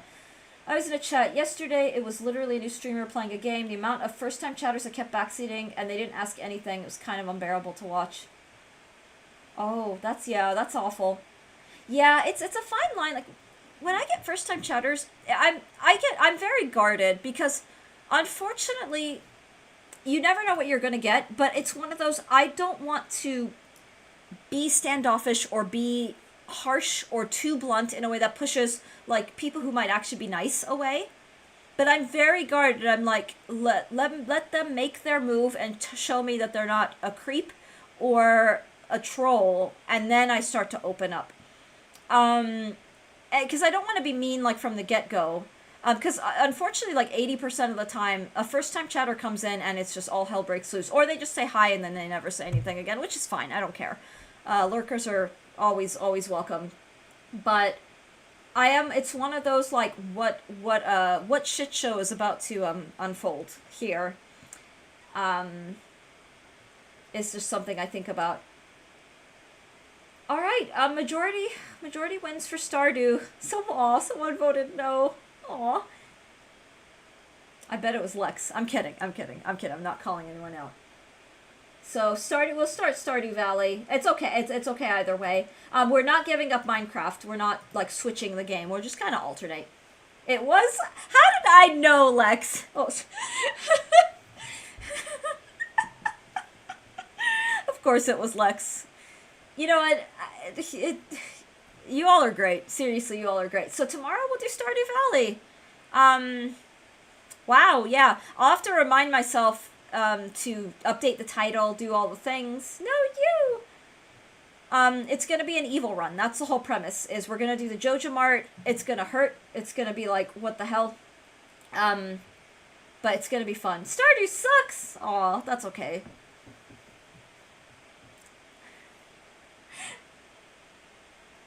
Oh, I was gonna be a troll streamer. We'll be there no matter what. Thank you, Alex. That's sweet. But yeah, this has been fun. I'm very excited for Stardew tomorrow. I'll make an announcement in the Discord for anyone who may not be here, just so if there, because I know a lot of people are looking forward to Stardew. But we'll start Stardew tomorrow. It will probably be just Stardew tomorrow, and then we'll alternate. So I'll figure it out. Raid someone. Do we want to raid somebody? Like, who's live right now?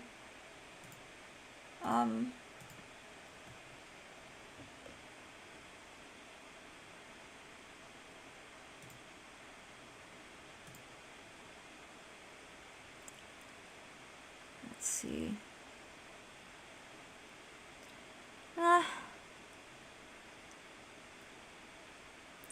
You know what? Actually, on any other day, you should always rate. On any other day, I might humor that, but I do actually have to get going because I do need to like reach out to my dad and have a conversation. So I can't. I don't think I have the time for that. But for now, let's just wrap up. We'll end it here. But yeah, we'll definitely. I'm all for rating and doing all of that. So, but we'll pick up next time. I will see you all tomorrow for some Stardew Valley, and it will be. I think it's gonna be a lot of fun, and it might be a nice change of pace too. As wonderful and as Minecraft is. Thanks for thank you. Yeah, thank you all so much for being here and being part of the vibe. I will see you next time.